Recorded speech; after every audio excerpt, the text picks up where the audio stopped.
And well, it is I, the lyrical miracle, the sexual, intellectual, the cunning linguist,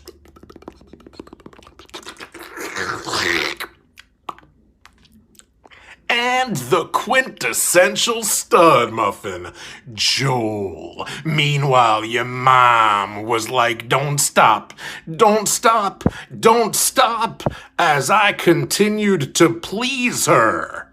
And then she made me get up off of her so I could send this shout out to my top dollar hoe bag, Cesar.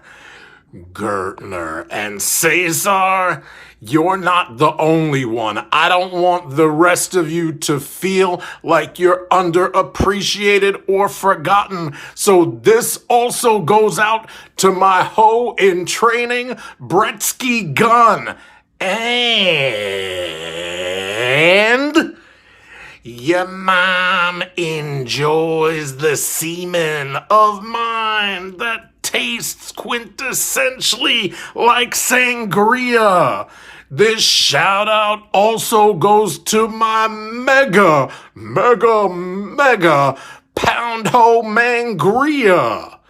And Cesar and Bretsky Gunn and Mangria, you could see them when you don't forget to watch APPW. Never miss an episode of the Tripod Sessions. Now hit that music, Mangria. Oh, and by the way, Cynic is still a bitch. Good morning. Have been sleeping for too long, I'm yawning. They buried me in black soup, black tie. I'm alive and I woke up looking fly. So from now on, from now on, you can call me Lazarus. From now on, you can call me Lazarus. From now on, you can call me Lazarus. From a dead man walk, Lazarus. From now on, you can call me Lazarus. From now on, you can call me Lazarus. From now on, you can call me Lazarus. From a dead man walk, Lazarus. They got a missing person report and they can't find the body. Let them tell the story, I was shot up at a party. Welcome to the After Party Hangover, and these are the Tripod Sessions. I am Mangria Fueled, along here with my Tripod brothers and a special guest. We have a +1 here to the Tripod. First, let us introduce and get to know how Julius Caesar's week has been. Been good. I got 2 more shifts, 5-day vacation. We'll be doing a lot of this. Sporting the hardware and good to go. You see it. The great Bretsky 99. How was your week, sir? I had a very good week, gentleman Mangria. Hello again, gentleman Caesar. I'm very happy you had a very gentlemanly week. Good, gentlemen. I had a very gentlemanly week myself. I mean, 1-year anniversary episode of the Faux Pod, which of course we will plug later, but that's my podcast. So stay around or just fast forward to the end. Honestly, you can skip all this nonsense and just listen to my plugs. At the end of that, actually, if you listen to the episode, you probably had no idea who the fuck Corey Kluber was, but as that episode is finishing, Corey Kluber of the New York Yankees no hitter, which was fucking hype as fuck, and I have him on my fantasy team, so that was extra hype.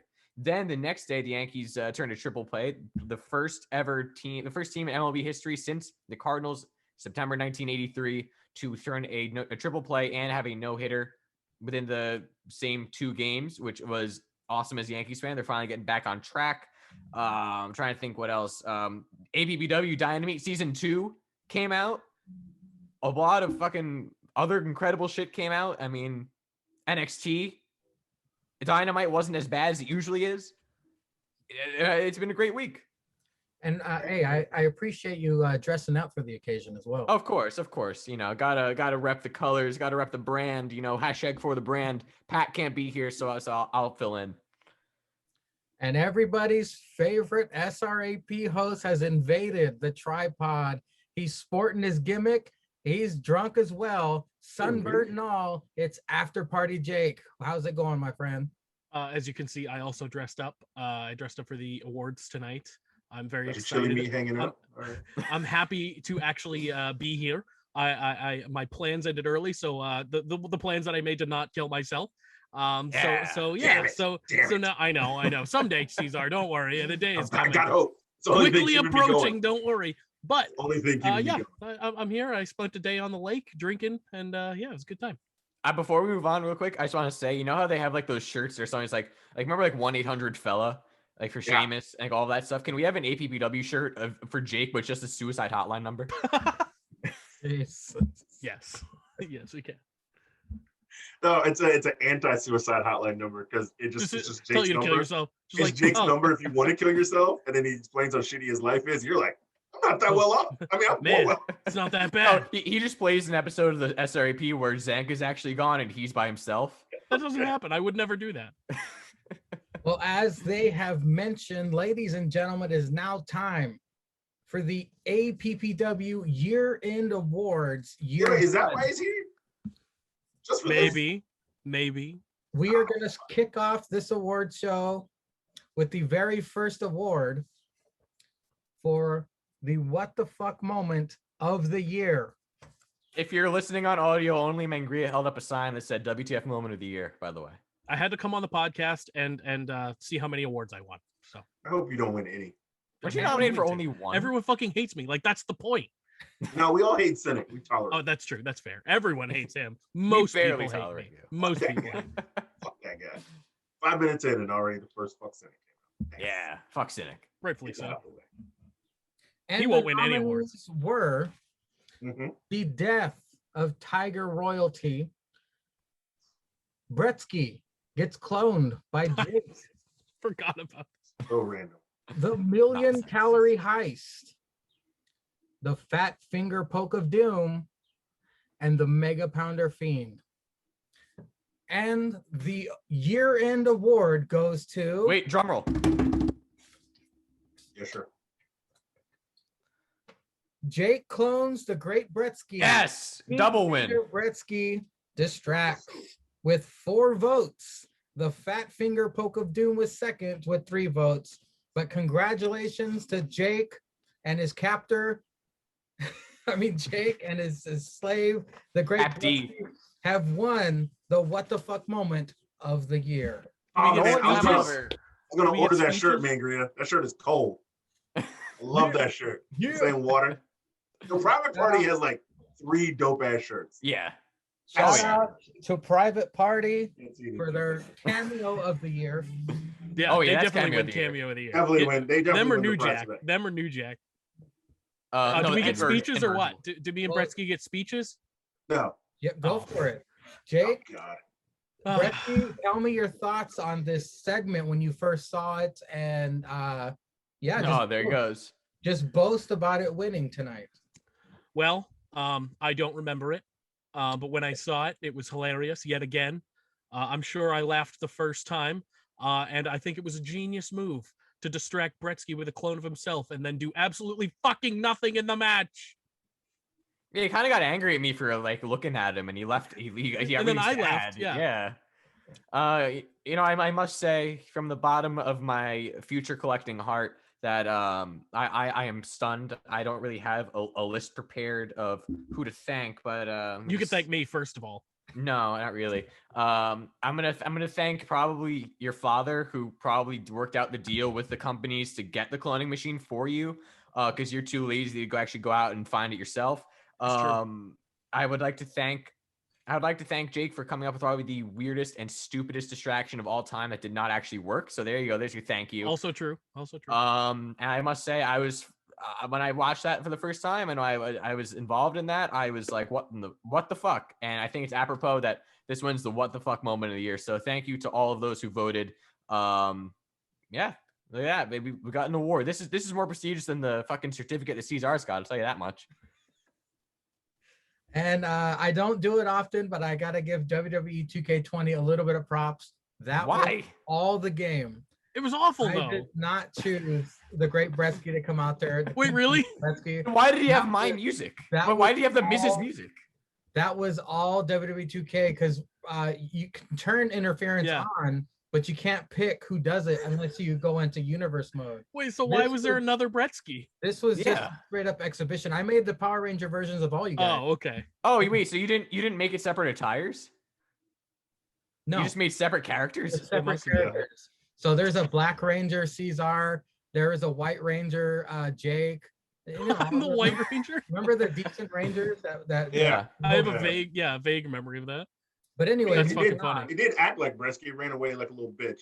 'Cause I saw those two guys. snap. Oh, Oh, interesting. wow. Interesting. It take actually, there. the clone acted on par. It's, I guess, initial programming, running away like a little bitch when there's a match going on. Well, that's what it was. It's because Jake programmed it, so it automatically knew to run away, try to escape. That's what Yeah, it just was. clone from his master, be a little bitch. Didn't even help at all. Up next is the guest commentators of the year. And the Thank you. I got a nominees good Thank chance you. for this one. are the Great Bretsky 99, That's me. the Great Bretsky 99, and Julius Caesar, That's That's us. Six Adam, That's none of us. He And saved that show. After Party Jake. That's me. And the winner of the year-end award for guest commentators of the year is After Party Jake. What? For guest This is rigged. Nonsense. That's Woo! bullshit. Dynamite Oh. 20 with That's rigged. 7 votes.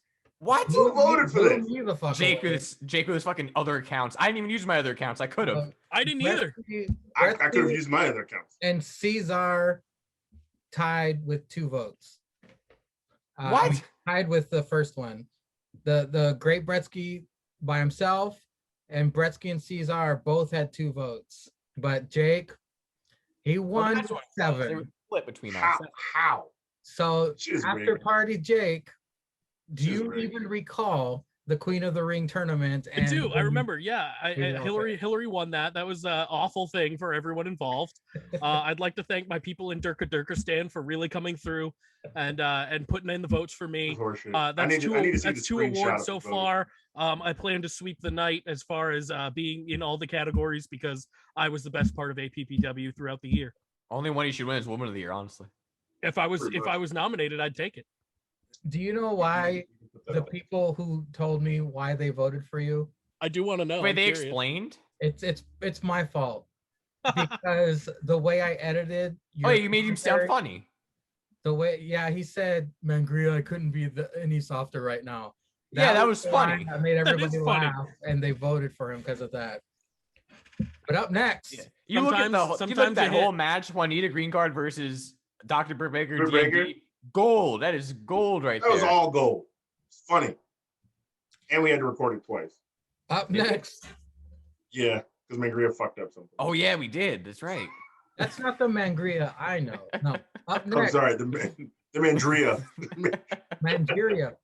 Up next, tag team of the year. This is Time interesting. out. Before you talk about this, how is it that 75% of this category are people who never even won the tag team Oh, championship? look at Karen Caesar has entered the Zoom. Yeah. You realize that everybody else is a multi-time champion in every other category besides what the fuck? Well, Multi-time champion, I except know this one. I know you're getting at why the hashtag World Order wasn't in there. I don't even care about They- that. But it's they were like handed nobody's the a champion in title. this.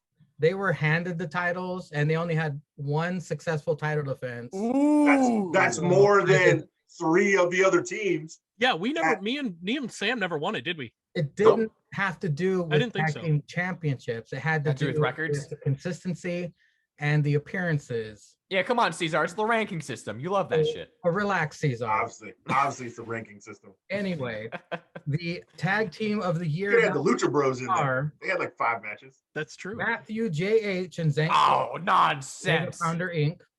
Wait, so Oh, okay, hold on. The nominees. Hold on. Okay, it's the nominees. It's Listen, nominees. I think I might be on Caesar's side for this one, unfortunately. If they were nominated and were also nominated for Faction of the Year with Mega Pounder, then where was the hashtag World Order? I actually agree with both of them. Yeah. I was with Caesar from the beginning. The Yeah. Brothers of Penetration, Where have they Ayla been? Stanka and Robert Roode, Nowhere. and the SRAP Best Friends. And the winner of tag This one's not team gonna be me. of the year. No. Gonna be Can't Mega be. Pundering. That they're not on. Well, yeah, I guess. Yeah, half of them, part of them. The SRAP No Best fucking Friends way. Yeah. tag team of the This shit is year. rigged from the with beginning. How? 5 votes. Yeah. JH and Jake has Zane won in every second category. place with 4 votes. That is nonsense if I've ever heard it. He even said he wasn't going to win. I was blown away. Trust me. Who the I'm fuck is gonna need to voting see in the these votes. things? I'm pulling a many Trump votes? here. I'm pulling a Trump. I'm gonna need to see the votes. Recount. I need to recount. Otherwise, Can we we- are can we get- storming California. Up next, Can we get an audit Wait, of what? these? How an many audit? votes was it? I said 5. Oh, I didn't hear you. 5, yeah. So first of all, I'd like to thank my partner and my best friend Sam. He was not able to make it tonight, but I wouldn't be here winning this award without him. So I'd like to thank my best friend. This is why I'm Accepting angry. on his behalf. I accepted on his behalf. Yes. Up next is I'll have to let him know. Female Superstar of the Year. I can't win this one. And the should. nominees are After Party Jake. No. And the nominees are Queen Hillary, Oh, I swear to God.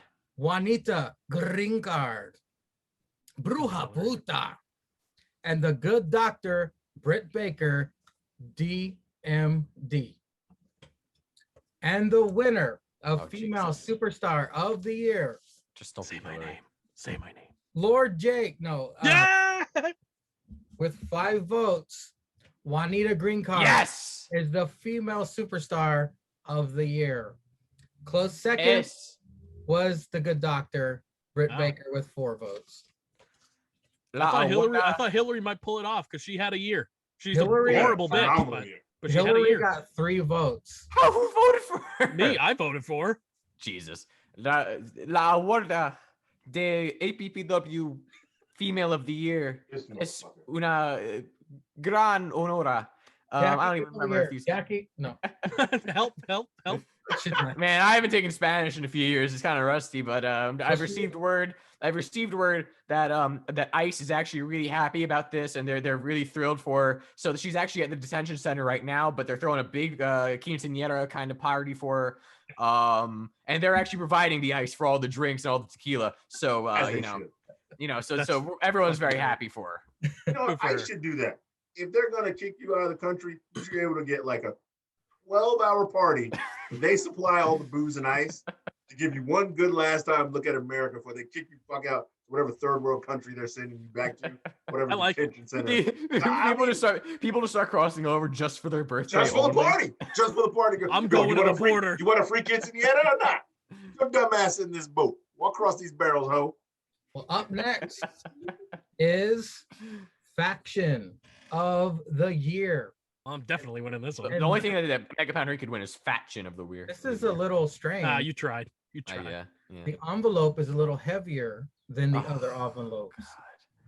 Am I gonna win again? The nominees for Faction of the Year: the hashtag World Order, Mega Ooh. Pounder Inc., Boo. Gaviti Adidat, Yay. and the Cynic Mafia. Boo. Boo.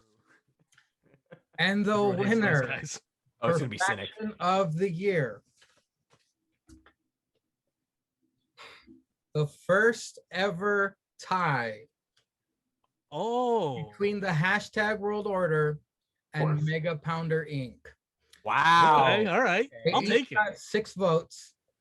So the way I'm going to decide is Rock, paper, a scissors. special guest has showed up. What? Brother Quarter Oh, has Oh shit. to Uh-oh. decide Faction of the Year head. That's how Mangry got out of the clink. That he busted him out. Busted him Hashtag out. World Order is heads, Mega Pounder Inc. is tails. He's gonna And the pick that. Faction of the Year is the hashtag World Order has won Faction of the Year. We love to see it. I mean, we don't, your- but we give your like to see speech. it over the Mega Pounders. These are Give your speech, Caesar. They don't exist anymore, so That's basically true. it's pointless. That is So, true. moving Next category. on. Yep. Match of the Year. The nominees were Styx Adam and Andy versus the Great Bretsky 99 from Dynamite episode 14. Juanita Green Card versus Dr. Britt Baker DMD from episode 18. That had commentary. Styx Adam and Julius Caesar versus the Great Bretsky 99 and Cynic Chaos. And Cynic looked like a 24. bitch. This was great. He did. Forgot Styx that happened. Adam versus Mega Pounder Inc.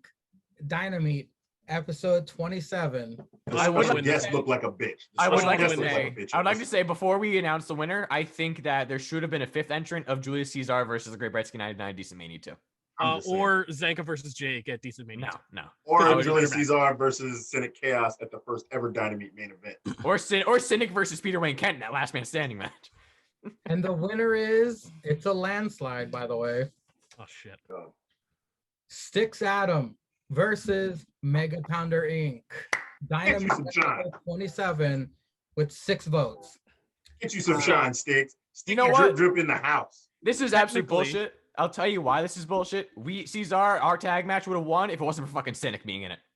That's probably true. He's got a point. And fuck Second Cynic. Technically, that means I've won again. Well, So I will Styx- accept the award on Styx You- Adams' behalf. Hold on, let me finish, man. You Go guys ahead. all 3 interrupted me at the same time. That's Styx what's and gonna happen. Andy versus Bretsky is second place with 3 votes. Okay, Jake, go ahead. I pretty much got it all out. I mean, I'd like to not thank Styx Adam for beating me. He actually pinned me, so I was hoping Yeah. I didn't win this category. But True. a win's a win.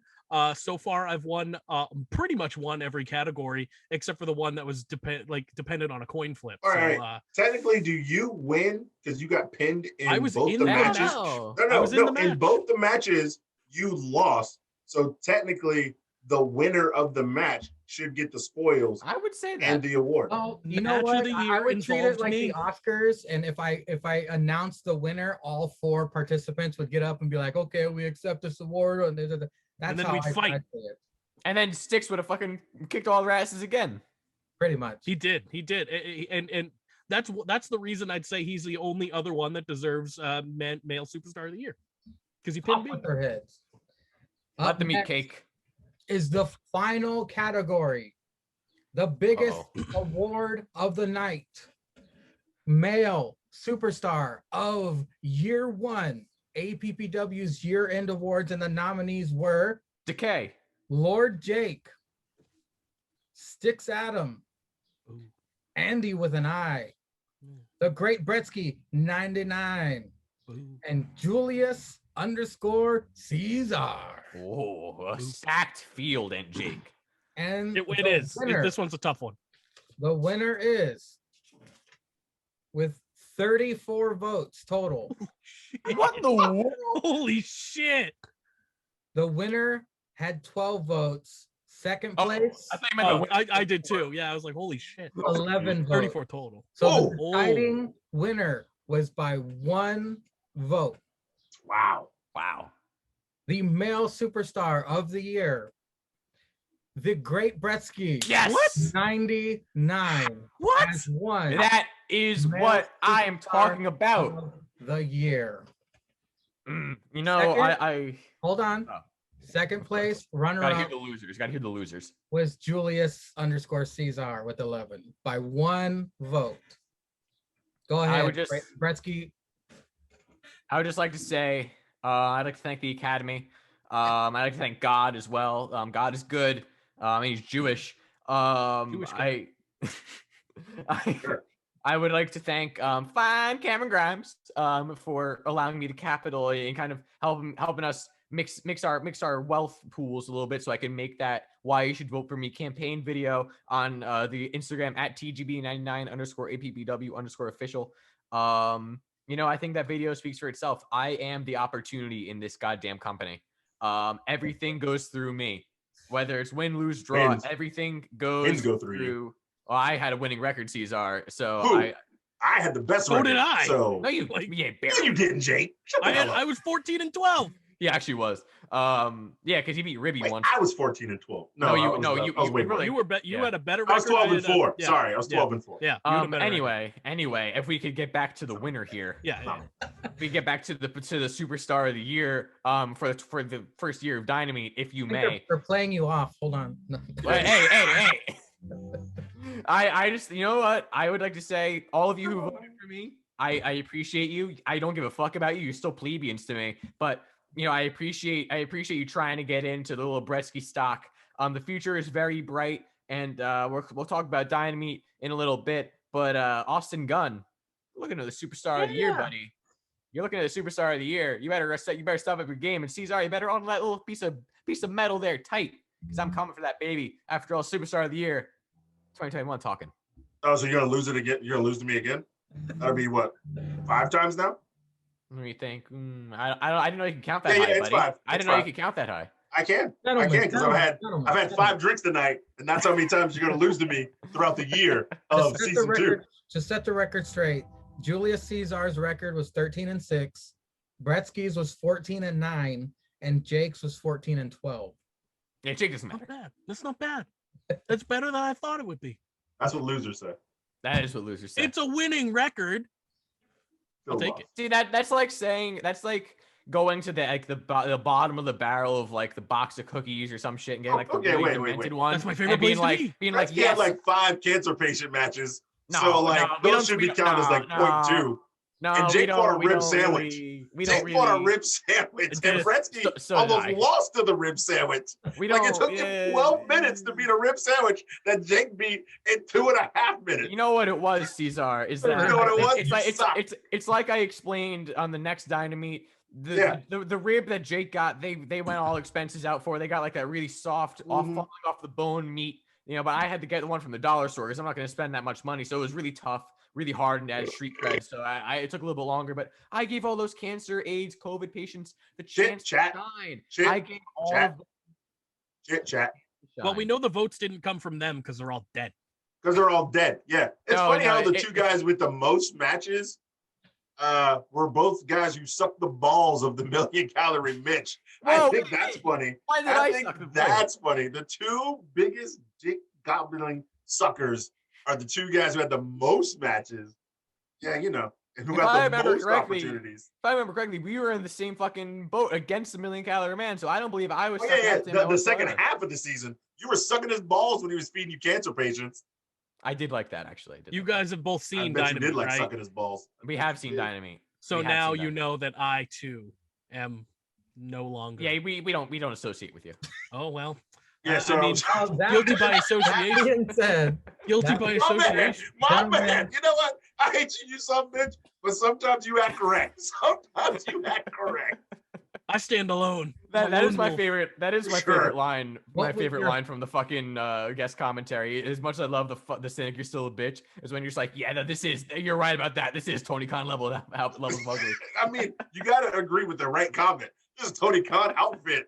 Ugly right now. You all right, motherfucker. Well, Bretsky, what was your highlight from season 2, episode 1 of this week's Dynamite? I will say I was surprised there weren't more promos besides me. There was like 4. Not Aren't there? really. It was There was There you. There was was like- me. There was like at least Oh, 5 there was the beginning promos, thing. and then There Bretsky was the got beginning another thing. promo. And then there was an interview Right. with somebody's voice. Yeah. On it with Austin Gunn. I consider that a promo. I would say, yeah. I mean, yeah. I ought to say I really enjoyed the direction that I'm taking Beat Adat in the future in as superstar of the year for year 1. I think that there's a very good chance that we're never going to hear the name Austin Gunn ever again in the hallowed halls of APPW going forward. So I hope that match is granted. I'm very excited though to see the cross promotion from APPW and AEW. And in the fucking club, I don't know, the fucking bunch of scrubs over there. I don't really care about them. Just guys who beat you. That's all right. Just After guys with titles. Party Just Jake, guys with what titles. was your highlight of season 2, episode 1? The answer I should say is myself, but I will not because I'm Still wearing the same shirt. I am. Yeah. I didn't hasn't do that changed. on purpose. I He hasn't I changed haven't- in all those I haven't weeks. Him and changed Bretsky since. haven't showered, haven't changed. No, I haven't changed since Well, I I've lost showered the now. I've APPW showered now. title. I haven't done any of that since I lost the APPW title. I've just been getting smashed, and I've been just fucking on the beach, and it's been awful. It's been the worst. Beach But- trail over here. Oh yeah, it's a horrifying sight. I'm just completely nude. Like everyone's looking at my God. disappointment. Oh yeah, it's awful. I have to say it was the Austin Gunn stuff. that was the best part about Dynamite. The matches where Okay, I some of did them fast forward through all of that. I did not watch that part. it was fucking funny. I suggest it. I'm not and gonna. I'll go that's- back and watch. Very that's a funny. lot for me to admit because fuck Bretsky, but I mean, Yeah, he even it's- commented it on YouTube I did. too. I did. Yeah, that's a lot for me to admit, but that was the best part.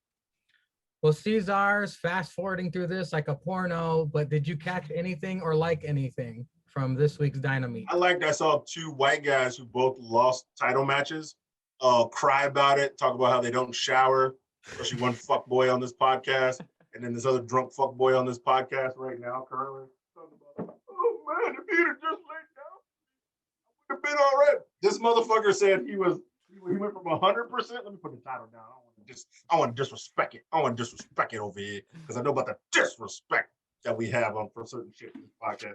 I like how a certain fuckboy had to admit he lost just because he saw Austin Gunn and he went from 100% to 20%. Wow. 25%. Wow, sorry, 25%. He lost 75% of his power from seeing Austin Gunn. I don't know how you're going to beat him in the ring because if you have to see him in the ring, then maybe when he touches you, you lose 130%. I don't know. Nah. That's some weird Bretsky Jewish Now math. that I care for it. know, I can I don't prepare care. for it. Yeah, whatever. I Yeah, can prepare for it now. Not the fact that at a certain pay-per-view, I had 10 seconds to prepare for the ultimate cheater, all-time winning Cody Rhodes coming to get my decent championship. And I had whooped his ass in that ring because that's what I did to him, you, hell, even you, Jake, you bitch. Whooped all y'all asses in the ring, even a certain person's alter ego, Million Calorie Mitch. Even whooped his ass in the ring. I don't know that guy. Million Calorie Mitch. The guy was dead. He's dead. The Bretsky does not remember that. I got a beer to cheers every time he's dead because I will cheers every time I hear he's dead, and I'll keep saying yeah, cheers. Yeah, I had 10 seconds to prepare for fucking Cody Rhodes, the ultimate EVP, winning every fucking thing, and you can't win a match because you saw Austin Gunn And heard him. Oh, And heard him. Don't forget. Yeah, don't forget I heard him I mean, too. he was literally like, somebody probably was asking him, "Hey, you think Bretsky is gonna lose to Cesar?" Yeah. You lost 80% of your power. Yeah. Fuck shit. Hey, Yeah. get the fuck out of here. All I hear is excuses and chit chat. I don't know. I mean, you want to talk about the disrespect. I frankly think you've just disrespected that championship and your name by just not lying down for me. I think that just would have been the right thing to do. I'm not a kid. I don't have cancer. You want to be a role model to all those Who little wants to be kids a on the role streets? model? I'm a drunk. Your who doctor whooped does. Bitches' asses in the Your ring. doctor does. Pam does, and Pam isn't wrong. Pam's never wrong. I don't roll with Pam. I mean, I would like to roll with Whoa, Pam, but I don't. whoa. It's not my group. Pam's not Them's my group. fighting words. Pam's with a different company doing her own thing. Respect to Pam, doing her own thing. I'm just trying to live the dream of Julius Caesar. I get drunk, I fight, I fuck fat white bitches. That's what I do. And I don't know if you've heard or not, Cesar, but the dream is over. Fuck that coon. I whooped his ass too. Coon ass cracker. Whooped your ass. Yeah, I really do appreciate you guys sending in the promos and the content. The future is being laid out as we speak, and Yes, it is. The future is being collected. I can't wait to show everybody what's about to happen. It's gonna be a good season, and hopefully it'll be better than the first. This fucker fucking twisted all of our dicks at the end of that as well. Like, Oh, I knew that was coming. I knew it. It had to, Well, right? technically, he said midnight That's and then true. uploaded it. That's true. yeah, I was stunned by the end of Dynamite. I don't know if Cesar is just too drunk or too fast forward to remember it. The end of Dynamite, the big revelation. Yeah, that's show up and drink. You've already been doing that. That's I scary. love That's a this scary one, dude. thought. I love this thing. This shit is good. Well, Yeah, I'm gentlemen, scared of 10 cunts in charge. That guy is That's fucking gonna be idiot. bad. That guy's a fucking I moron. know Julius Caesar is his favorite wrestler, so I'm not worried at all. Did you hear him call that fucking? We talked about this last week on the last tripod. Did you hear this motherfucker call the women's cluster Sins Battle Royal? Didn't have any idea who the fuck these women were. Guy's a moron. He's just He is looking kind for of a fucking idiot, isn't he? discoloration. He's just looking for discoloration. He also said that I wasn't the greatest decent champion of all time. So Oh, I get you're those not. damn glasses off your face. It's me. It's me. Over It's 300 really me. days. Only I ever don't the know. first Over ever 300 two times. days. First ever two times. Cesar, at least we can both agree that it's not Bretsky. We know it's not Branch. Yeah. Well, you know why? It's not Cynic. You know why? He never won it. That's true. Well, Cynic, no disrespect to you. I don't know if No, you- No, yeah, all the disrespect. All Every the disrespect. Every And- single disrespect. all the categories, all 7 days, every option got 1 vote at least, Not Except for Cynics. Mafia. except for the Cynic Mafia. Yeah. We are doing our part, everyone. We are doing our part. I the feel good pretty the, bad. the words the good book of the good book of fuck shit is being spread out to everyone. Oh man, chapter pretty bad. 6, Oh, book that 6, might- chapter no. 9. No, They I buy all the might shirts, have to- but they can't I might vote. have to write an addendum to the book of fuck shit. Chapter 1. It just verse says fuck 1. Cynic. Fuck Cynic. Fuck, shit. So I do have an announcement, real I quick. will, I will send that in for addendum. It is If not, APPW it will be related. the recent one. It Sorry, is what? APPW related.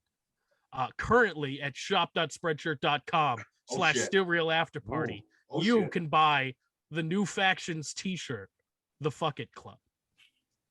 You can buy that Whoa. right now on shop.spreadshirt.com. On Friday when I Still get Real paid, you'll probably see like 4 or 5 shirts. Go out. Assuming it's not blocked by then we'll see. If not, I can re-upload it and just let me know if it disappears. I'll send a text out Thursday night. Yeah, just make sure it's still there. It's the Because it might not be. Send that re-upload Friday. Send that re-upload when you wake up so I can. Yeah, copy because if you order before it gets taken down, it's good. You're fine. Yeah. I've done it all. I do it I all the forgot. time. That's actually my real highlight of APPW was fucking Mangria recording the fucking main event, having it be a fucking double count out, then not even cutting out the fact that he restarted it and just fucking went right into restarting it. Yo, what were Sometimes you you gotta do like? what you gotta do. I swear you were laughing at something while something. When it was like Charles Manson was in the ring, and I swear you were just like talking or laughing in the background because there was no music when he came out. Before Yeah, Snoop what was came that? out. You were Yeah, just why like- was this? You were just like looking at him in the ring. You're like, Oh, he And went you're like this. He did this. yeah, he went like that, and Yeah. you're like, Yeah. what the fuck is? Yeah, because usually his song is a really famous Rolling Stone song, or no, I think it's The Doors, and I didn't want to include Well, it. it was. 'cause I didn't It's wanna probably risk Helter it. Skelter, right? I didn't want to risk it being. That would make blocked. sense. Yeah. It's I made didn't him want to fucking risk want to kill all those Dynamite people. being blocked, so I just said fuck it. Charles, man, no one So, gives a fuck about Charles. so Manson. he's Champa mad basically with no music. Yeah, Chamberlain. He's But Manson. I also love the fact that you wrote the word fuck in the name, because I know usually that shit gets taken down. So I love the fact that it can stay as just fuck, like a fucking club. I chopped off the fuck, uploaded the picture, and wrote it in myself. Yeah, I mean you can get around it like that for Yeah. sure. Nice. We'll see if I get around it. Um, Probably not. but Jake, we'll are see. you gonna stick around for the AEW NXT or no? I can't really contribute. I just kind of wanted to be here for the podcast or for the APPW awards. And I'm glad I was, because I won the first 3 categories. So yeah, you didn't really win. You didn't I really won win. like 5 categories. So How'd you win technically, 5? There was like 7 total. yeah, I won 5 of them. No. Well, he You was lost involved. 3. Match of the year, I won. You lost. You lost. I was there. It went to the winner. It goes. Male superstar of the year, we don't need to talk about. I That think was we just do. a- that was I just think a we do need to disappointment talk to about it. everyone. You I lost. won tag team of the year. The best friends were the best All tag right, I'll team in give you APPW. that. Whoa, Give you whoa, that whoa. one. Maybe I'll have to bring us back. Maybe I'll have to give Sam a call. Be like, hey, I need a little help here. Hey, Let's, hey, You I'm think that sorry for angry being- cunt is gonna team with you again? He's I bet teaming he with his would. dog now. I bet he would. He he's would tagging love with to his team dog. up with me again. Mangry, are we gonna get a furry in the fucking APPW? He to is represent the dog? lost. Sam is lost without I mean, me. we already he's, had he's done Liz nothing Bush. since. Yeah, fair. And he won't do anything without me. So maybe I need to get him back together. Oh, Let's we see. I stabbed won you the in first neck. category. I won that stabbed you in one. the I neck won with the a butter second knife in the category ring. as well. Yeah, so I won a bunch of categories. And I'm glad I made an appearance. Was rigged. able to do my speeches. Shit was rigged. I can't wait till Jake forgets to. He says he's gonna brag about this on the next SRAP, then just completely forgets about it. Whenever that even is, I don't. Yeah, even if that who the happens fuck again. knows. Who the hell knows? It's super shitty that it's Hell in a Cell next. If it was Money in the Bank, I would make Zanka do it. But Hell in a Cell, that's gonna be a tough sell. And Money in the Bank is like Ah, in July now or something, right? Yeah, and it's awful. Give me Money in the Bank. So we'll see. Who knows? All right. But yeah, I'm gonna head out. Take a little siesta. siesta. Yeah, drink some Mike's Hard and change your shirt at least. Go put No, some. Go nurse your suntan. Yeah, Your use some Axe sunburn. body spray. Ooh, ooh. It can Nurse smell your you through the screen. sunburns, sober up and take a nap. I'm gonna use my my Justice League cologne. Oh dear lord. Why not? Why not? Why not? It Oh, smells God. really good. I got it for like Jesus. $5. Of course. That's $5 too much. Sounds about white. Absolutely. I got it for like $5 at a Spencer's Gifts. So if Oh, that's any dear indication, God. The classic. yeah, if Remo. that's any, if Spencer's. that's if that's Spencer's? any indication, I could have went and bought a dildo too. It would have been a good time. That's Maybe true, a you butt could've. plug. Should have. You should I have should've. just to fuck with them. You should have bought a dildo. Just $5 and- cologne and a butt plug. Just like, hey, Yeah. They how wouldn't much? be How much is phased. this? No, they wouldn't be phased. No, because- they'd get that all the because time. I once went into Spencer's with my friend and we were just trying to like just fuck with him and he's like, oh, do you guys have like nail polish? And he's like, oh, and the guy's like, yes, oh my god, we have nail God, polish he for loved you Yeah. guys. Yeah. He was like, Yeah. ooh, fresh meat. Mm. oh, ooh. Yeah, we bought a vibrating dildo cactus one time. They're creepy. He was like, nice pig. What is this for? I was like, a birthday present? And he was like, excellent. I was like, He was probably like, ooh, I hope it was for you. I was wanted like, it to be for you. go. Yeah, I he need wanted to it go to be or for I you. knock you out. I have a question Hold though. on, This let is me get my important. batteries out of that. Yeah. Let me clean this real quick. I gotta return. Sorry, this is the floor model. I need to clean this one. Oh, I do have an important question about that though. Did the cactus have the little pricks on it? oh. No, it was a smooth cactus, Oh. but it danced because it vibrated. But it was definitely a dildo. All right, Jake, we got to move on, buddy. Have fun talking about NXT and whatever the shit is that Dynamite is. Have fun listening to the first 10 minutes of this and then not listening to the rest because it's not APPW. I've been on longer than 10 minutes. I will all listen right, to it at Meg, least when I cancel leave. him out. Can you not like kick him out of the chat? Yeah. I'm gonna kick myself out. I'm leaving. I'm out. Good. I'm leaving. Bye. Goodbye. Good, go. Goodbye. Call I'm me trying. chili I'm meat. trying. I'm Call me trying. chili meat. It's Wednesday night, and you know what that means. AEW start? Dynamite. Caesar, highlight of the night for you. Oh, we're just doing that? Yeah, for AEW. Sure. Oh, god damn it. I gotta think of the whole fucking show. Nope. Young Bucks got their shoes stolen. That actually was pretty funny. That's some New York shit. Your mother. Oh yeah, it is. Like he would come back. But my real highlight of the night was watching Uncle Dax. I told you I follow Uncle Dax on Twitter. Finally bringing some, I guess this is normal for WWE superstars to complain about shit on Twitter. Finally being the first one out of his show to complain about AEW. It only took a year in. Yeah. Telling the truth and complaining. Actually, no, I will give a highlight. Murder Hawk saying that he's gonna whoop Miro's ass because he said Miro ain't shit because back in your old company you were trying to prove that you were good every day or some shit like that. The everyday line. I almost wore that shirt tonight just because Murder Hawk said that shit. And then Miro talking about how he has Jake trying to hold him back because Jake likes to masturbate when he's hurting people. Yeah, all that stuff. Uncle Dax complaining. Some waiter getting beat up by Sean Spears. I thought. Well, let me get mine out of the way quick because I know Bretsky's got a lot to say about AEW. Probably do. Yeah.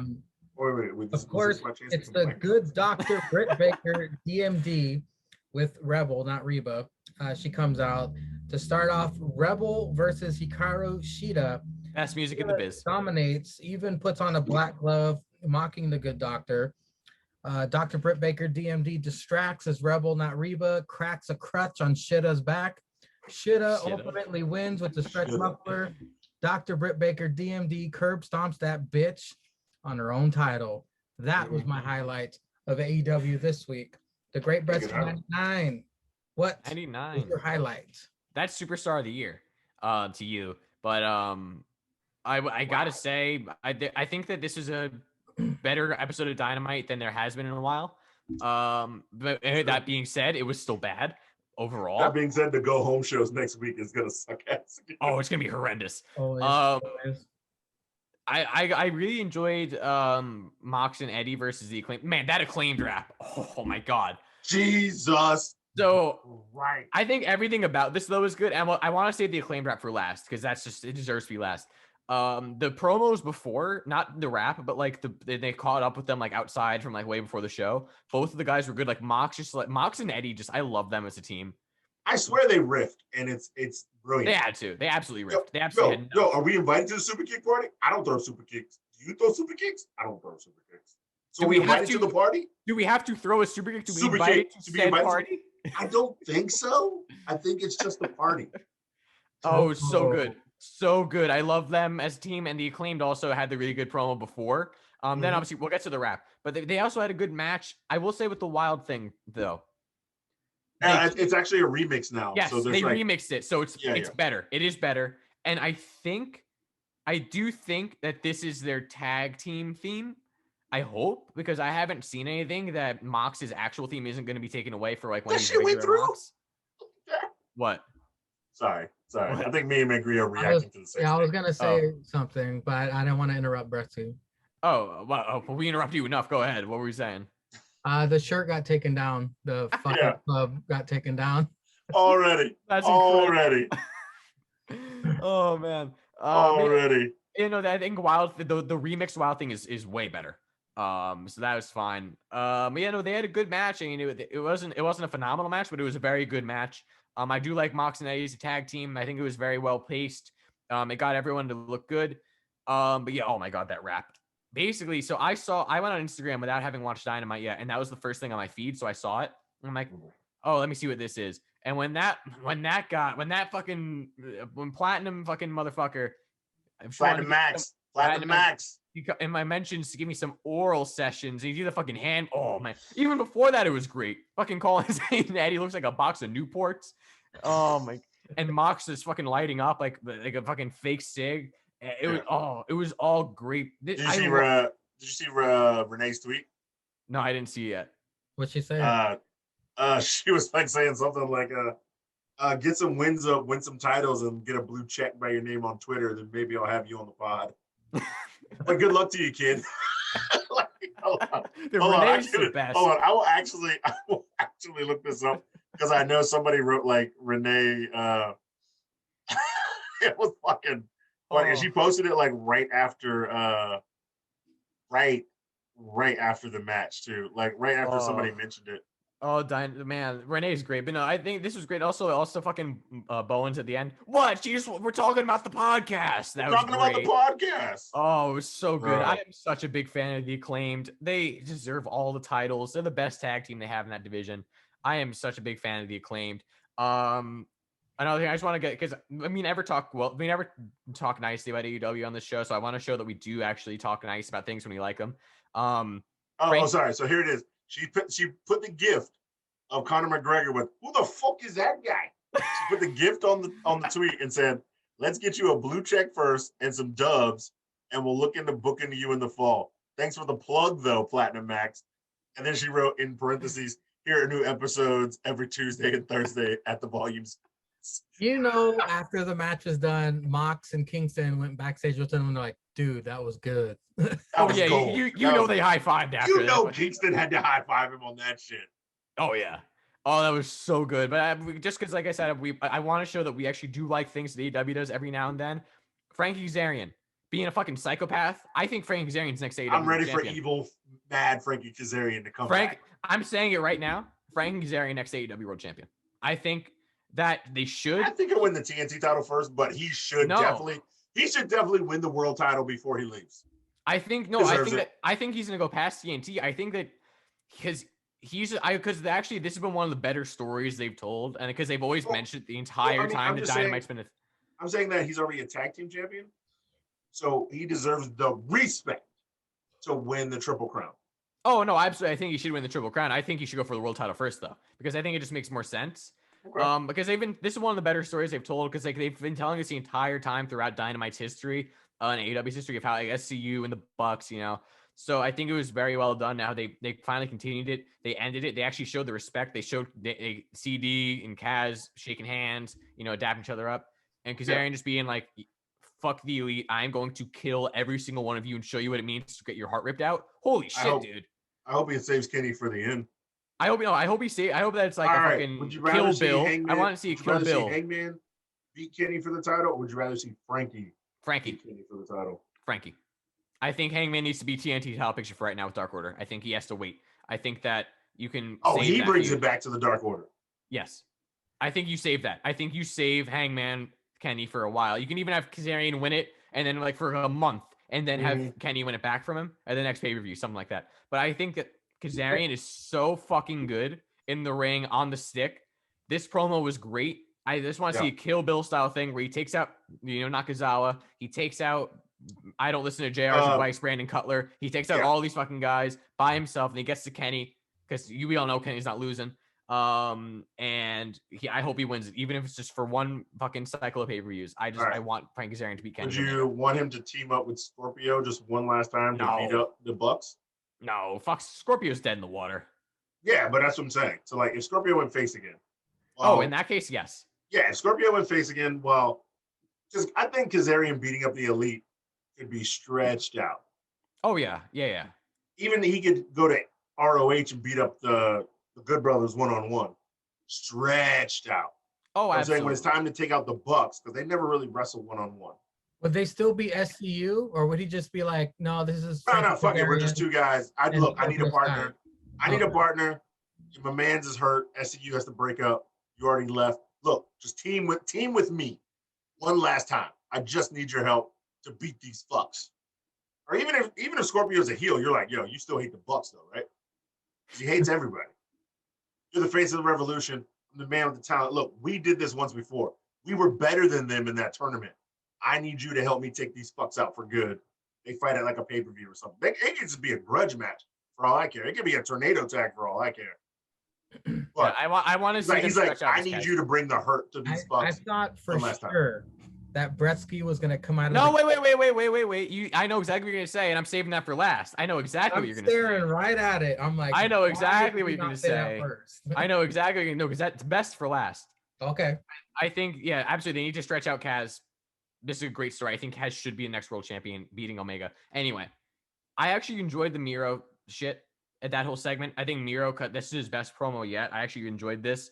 I yelled at the TV, why do we not get this Miro from the start? And why is this story had no build, like actual logical build, or just two guys want to fight? But I think it was a good seg from both guys. And Jake, I want to see him beat up Jake now. No, I want to see Miro beat up Jake. I think it'd be fun. Oh, Jake Snake, yeah. Yeah. And of course, the best highlight of the goddamn year, frankly, was seeing that motherfucking yes man piece of shit, Austin Gunn, not on TV, but on TV, getting the fucking blood and piss knocked out of him. Fucking, did you see that? Fucking Brita punched him in the gut. His blood splattered out everywhere. That was incredible. I enjoyed every moment. I rewatched it 5 times. That was incredible. Okay. Fuck Austin Gunn. All right. Fuck Austin Gunn. We all know. Fuck Austin Gunn. Because Austin Gunn is piece of shit. Yeah. And you never sent the real intro, Mangria, like you said you would. The unedited version. Probably fucked up that one. Yeah, you never sent the unedited Austin Gunn cameo to us. Oh, I will. Just remind me. What a terrible cameo. All right, sure. What a shitty cameo. Wait, Bretsky. Cesar, hold on. Bretsky must have had multiple crumgasms seeing Austin Gunn convulsing on the floor. I did. I mean, that was in my notes. Okay, go for it. I literally was like, I almost wrote that down. Like, I bet Bretsky's skeeting all over his floor, like watching Austin Gunn get the shit kicked out of him. Okay, but Bretsky, to your point of why you hate Orange Cassidy, because of the gimmick thing, like the fake super kicks and thing. Eventually, Anthony Gogo will have to wrestle, correct? Yes. Oh, absolutely. I just think the difference between him and Orange Cassidy is that he's new. And it makes sense. It's like, okay, this dude is like this.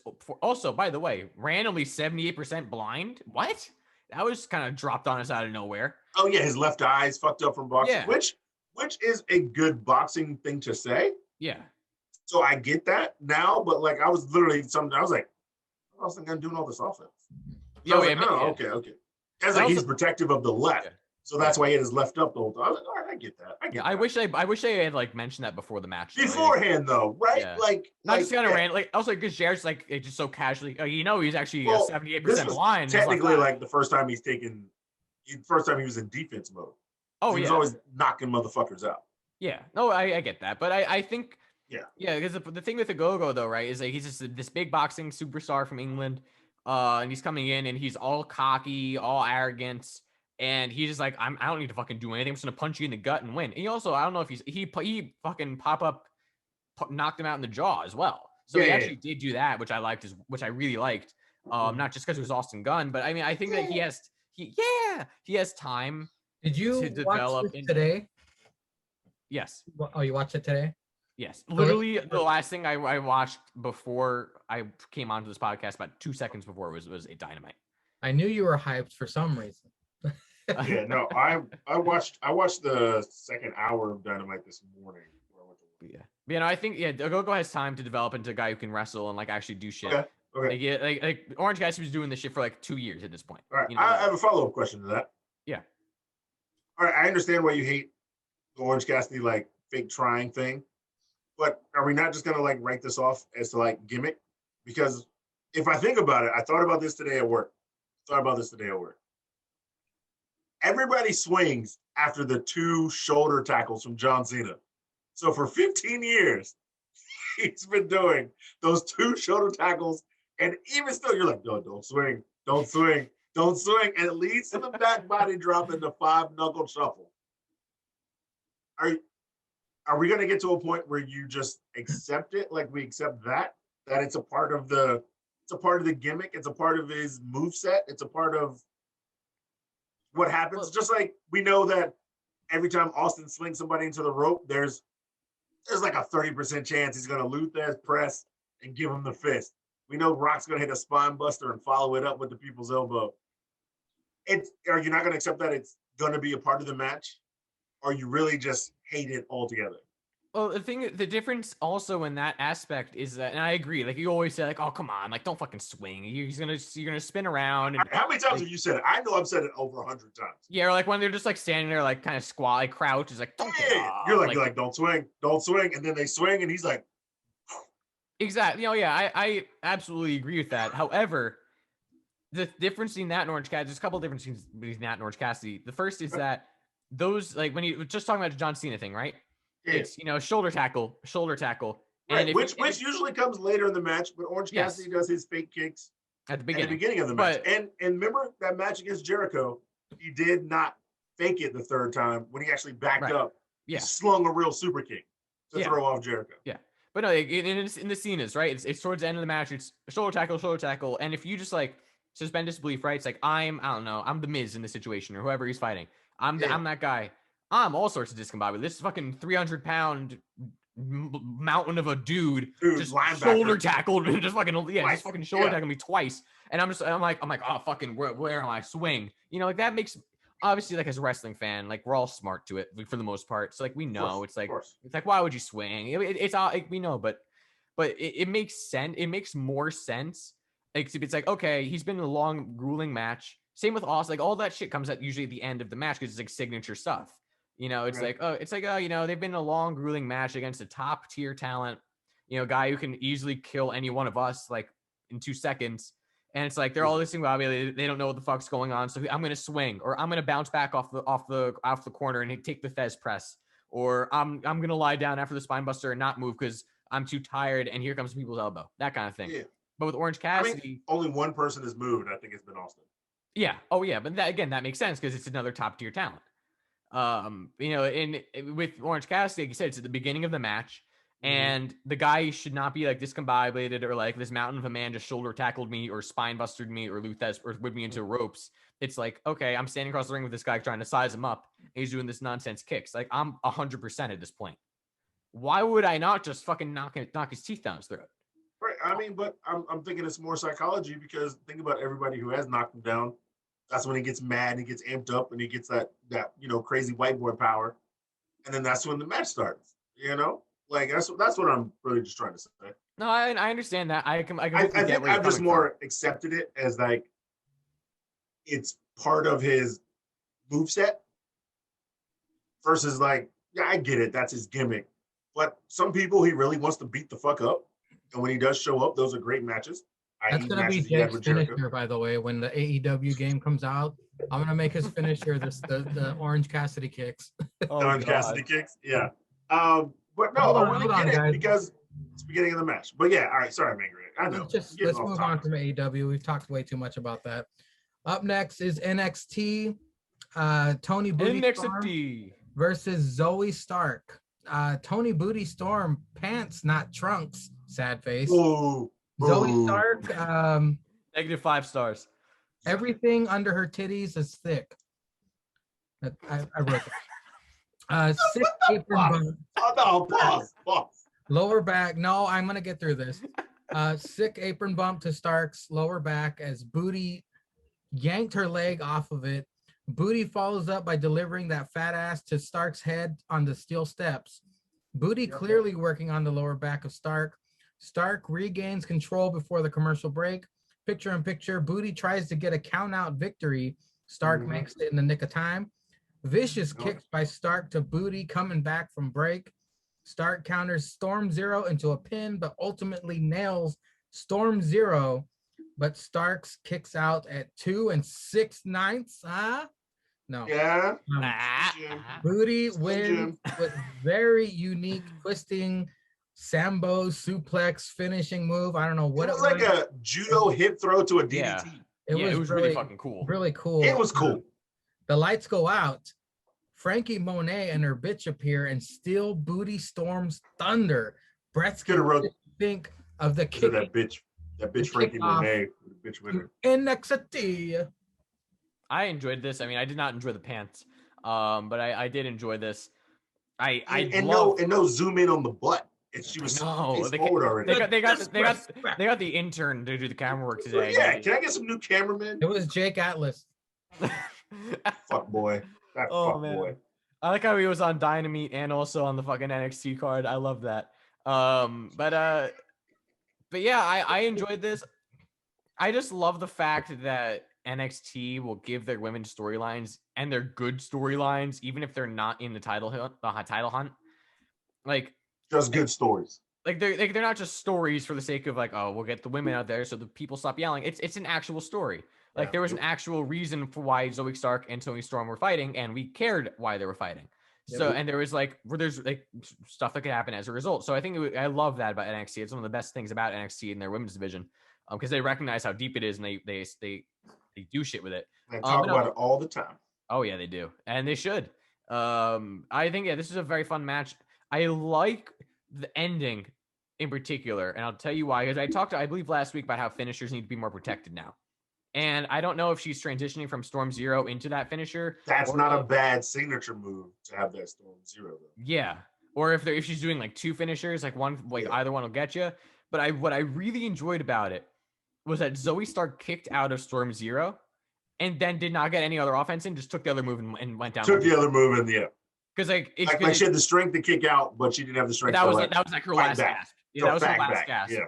And so I really loved that because it makes Zoe Stark look good. It's like, oh shit, she kicked out of Storm Zero. Toni Storm's won titles with that. Holy shit. But then it's like, okay, well, that was just like, the very last thing that she could ever do. It was all instinct, whatever. And she couldn't even get up after that. So I really like that. And also that new move is fucking incredible. Holy shit. That shit's lit. They look like he fucked her up. Oh yeah, that absolutely did. And then Frankie Monet came out as well. Frankie Monet's debut might be the best build up to a debut that they've had at NXT for a long time. Like not in terms of like a rebranding of a character like Tian Sha or any of this shit, just in terms of a new character and a new competitor for their debut match, and it fits her character so well. I'm loving everything they're doing with building up to the Frankie Monet match, and I can't wait till she loses in like 2 seconds. But I'm very excited for the Frankie Monet debut. I think this is all done very well and a very good way to start off the show. I also love the graphic, by the way, that they started the show out with the comic book. I love that graphic. Yeah. Julius Caesar, I'm gonna put you on the spot, my friend. Oh shit! What's up, buddy? I do admire your naming skills, so I'm putting you on the spot. I want you to name Toni Storm's new signature. All right. If you asked that before I went on Instagram, because I saw like 2 good things on Instagram already. One took after the Marvel movie, Thor's Hammer Axe, which is Stormbreaker. Ooh. I've seen Stormbreaker. I've seen Thunderstorm. I like that. And then I've also seen like Eye of the Storm. I kind of like Eye of the Storm because she does the spin move in it. Yeah. Not gonna lie. Oh wait, I don't know if I've seen Eye of the Storm. I know I've seen no. There was another thing. Maybe I'm thinking Eye of the Storm, but I'm thinking. Wait, did Lance Storm call something Eye of the Storm? He might have. I think he actually. I think he might have. No, I think you might have. Actually, I think I'm thinking of Landstorm when I say Eye of the Storm. I kind of like Eye of the Storm, just as Landstorm had it. But Stormbreaker was fucking missile. Because I know somebody on Instagram, and it might have even been NXT, was like, name this move. And a lot of people, They did. Yeah, a lot of people were writing Stormbreaker, and I was like, it's not a bad name. You know what? She looks like she's gonna break your fucking neck. What? You know, who's the shittiest person on the staff? Oh, Johnny Ace. He'd be like, oh, you meant WWE stuff. Yeah, he'd be like, hey, Vince, we should call. She already has the Storm Zero. How about we call this one the Storm Hero? Yeah. or Storm plus one. That was a hell of a Johnny Ace impression too, might I add. Hey, you got to strain your throat all the way. Hey, Vince. Cesar, what did you think of the opening contest of this week's NXT? This was a great matchup. Yo, this bitch Zoe Stark, even though she has random ass music and random ass ring gear, she's thick all the way down. Which she will. You're thick all the way down on the titties. You see the titties? It's just thick. Two C's. Big girl summer. She's gonna tag with Bronson Reed with thick boy summer. They're gonna beat up probably the way. I'm calling that future match. Future book. Write it down right now. At an hour and 4 minutes, 33 seconds. Tripod, whatever number fuck this shit is. Write it down. Sure. But no. Yo, she's impressing me every week. And the fact of the matter is, I like this girl every week, and she's taking L's. So once she puts this shit together, I don't even really know what her character is, except she's new. But she's putting on classics with that other new bitch, with Booty, with Raquel that 1 week, or EO 1 week. I mean, this girl's gonna be money. Next year, this girl's gonna be money. Yeah. I agree with that statement. Next, the Brown Order was interviewed about Santos, but they want MSK. Ciampa and Toothless Timmy approach. We get some Spanish. I died at this. El Gato no spoke that shit. Oi. That makes perfect sense. Oi. Cameron Grimes pulls up, wants car parked, gives keys to Jake Atlas. Atlas says that $1 million, that's $1 million man spot. Cameron Grimes throws money. This setting up a match for later that will involve Ted DiBiase for sure. I put before what happened. Indian Candace at the spa. So good. Dexter Loomis was massaging Indy as they were talking shit about Loomis. He walks away all sad and depressed, and then it ends with the no look. Bretsky, do the no look high five. I don't know where you are. You're like the opposite side of me. Use your left arm. Use your left arm. My left arm? All right. Well, yeah, but I mean, is that what's going to show up on the TV? Because Bretsky's on the bottom for me. Yeah, you're up top. Yeah, right now. We're doing it. All right. According to Mangria's view, you guys according to Mangria, he's doing it. So if it looks like if you look. Okay. They get it, guys. Cesar, the Brown Order was interviewed, the Cameron Grimes segment, and the Indian Candace at the spa. What say you, brother? You know what? We all like the Brown Order. I don't love them as much as Bretsky does, but they are great in the ring. The promos are usually good. You're just gonna keep hearing me burping all night. I'm already drunk. Burp count up to 3. It's at least 4. It's at least 4. Drink count up to like 7.5 on the show. Nice. 6.5. 6 at midnight. If you're nasty, bitch. Yeah. All right. Oh man, that booze is flowing, baby. Man. Hey, that ain't water. This ain't water. I need some, but this ain't water. No, Brown Order is great. Pretzels. Yeah, need some pretzels. No, Brown Order is great. The promos are great. They were setting up. Setting up some fucking free money. Sorry, Brown Order versus Ciampa Mad and Toothless Timmy. Toothless Timmy speaking that broken ass Spanglish oi with an oi. Oh my god, that's just gold. Toothless Timmy saying, yeah. I was like, this motherfucker's gonna say like los zapatos and el pantalones or some shit. I thought he was gonna say some fucking broken biblioteca. Yeah. Donde está la biblioteca? I thought he was gonna say some fuck shit like that. I was like, he's gonna say it with the British accent, the Spanish L with the British oi. He's gonna Oi. get that shit out. Oi. No, this was great. Set up a match that's fucking free money because that match was a classic. That match was a damn. Another pay-per-view tag team match. I mean, these dudes. I don't know what NXT does. Do they do anything wrong? Women's division is fire. Tag team division is fire. The stories are fire. The heavyweight division, the North American title division. Just the way alone. Just Everrise. Yeah, and then Everrise with their. I'm sorry, Everrise. That's no, it. Everrise interrupting is good. Oh my god, that was so good. In the ring, they're trash. But no, the indie index, as we Cameron Grimes. Oh, Cameron Grimes and Fruit Booty Atlas, of course. We knew the Man Colored Man was Ben Colored Man. I thought he was gonna say it. I said it. But he's dead. Hold on, where's my glasses?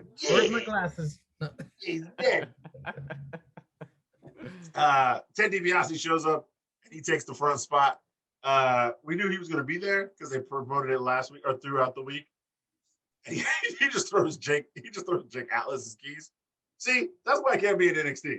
Because if they throw some keys at me, I'm getting in the car and I'm driving off. I'm like, well, nigga just gave me a free car. Take the title of the DMV. I'm gonna be like, yeah, I paid him $1. I paid him $1 for the car. He didn't need it. He's rich. He's a millionaire. You've seen him on TV. He says he's a millionaire. It'll be Caesar's last day on Earth. We got a black man in a stolen car. We're gonna go good. Yeah, shit. He sold it to me. I'm taking it straight to DMV on the clock. On the clock, I'm going to DMV because it was still light outside. So I mean, DMV's open. Gretzky, we're gonna be holding candles through paper plates. Justice for Caesar. walking down the streets of Virginia. Yeah. He threw me the keys. Like that means I get a free car. I'm not a valet. I'm a guy. He throws me the keys. I'm jumping some hills with it. And you wipe it down with Clorox because the bleach can't get the fingerprints. That's another story. That's another story. But no. I thought everything was good leading into everything. The way segment is great. And of course, the God of Goats. She was like, "Yeah, all he does is follow me around." And who's beside her? The damn God. The God of Goats. They disrespected the God of Goats. They called him a loser. That's them stupid bitches. They don't know what's good for them. Not to call no ho, no bitch. Not to call no ho, no bitch. And then that bitch Frankie Monet, not to call that ho, no bitch. That's our drinking game. Every time we get a Caesarism, not to call no ho, no bitch. I mean, just not to call that ho, no bitch. I mean, you know what I'm saying. Just to show some respect. It's a bit of respect. We gotta have some respect. Drinking game is a good thing, Bretsky. Yeah. That's all I'm saying, man. Not to call no ho, no bitch, but that bitch Frankie Monet and that bitch Indy trying to get with the God. Oh, by the way, did y'all see her tweet?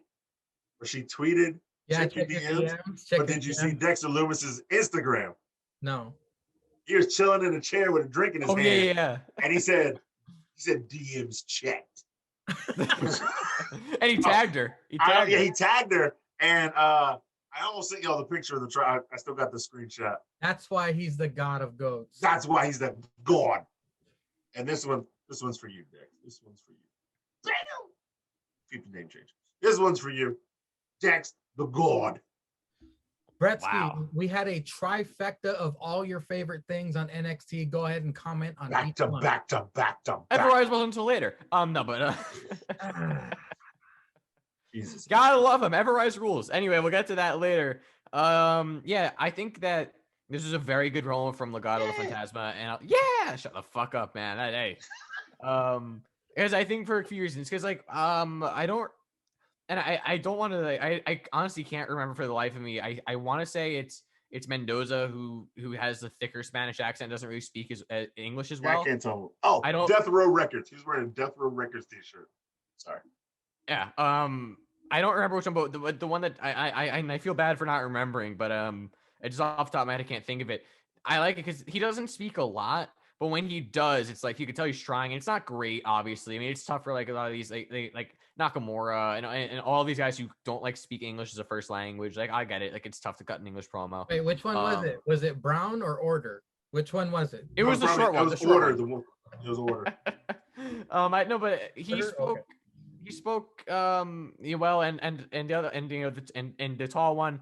You spoke. He had a good promo, but I like this for a reason because Mackenzie's like, oh, we're Santos, and I'm like, oh, forget about Santos right now. This is about us, and just like that subtlety there of maybe planting some seeds, but also planting seeds to you as a viewer. And also Wade talked about this later, but you as a viewer, that they are now on that they are now on an equal level as Santos, to where they have the authority and the right to speak that shit and to say, no, this is not about our leader. This is about us right now.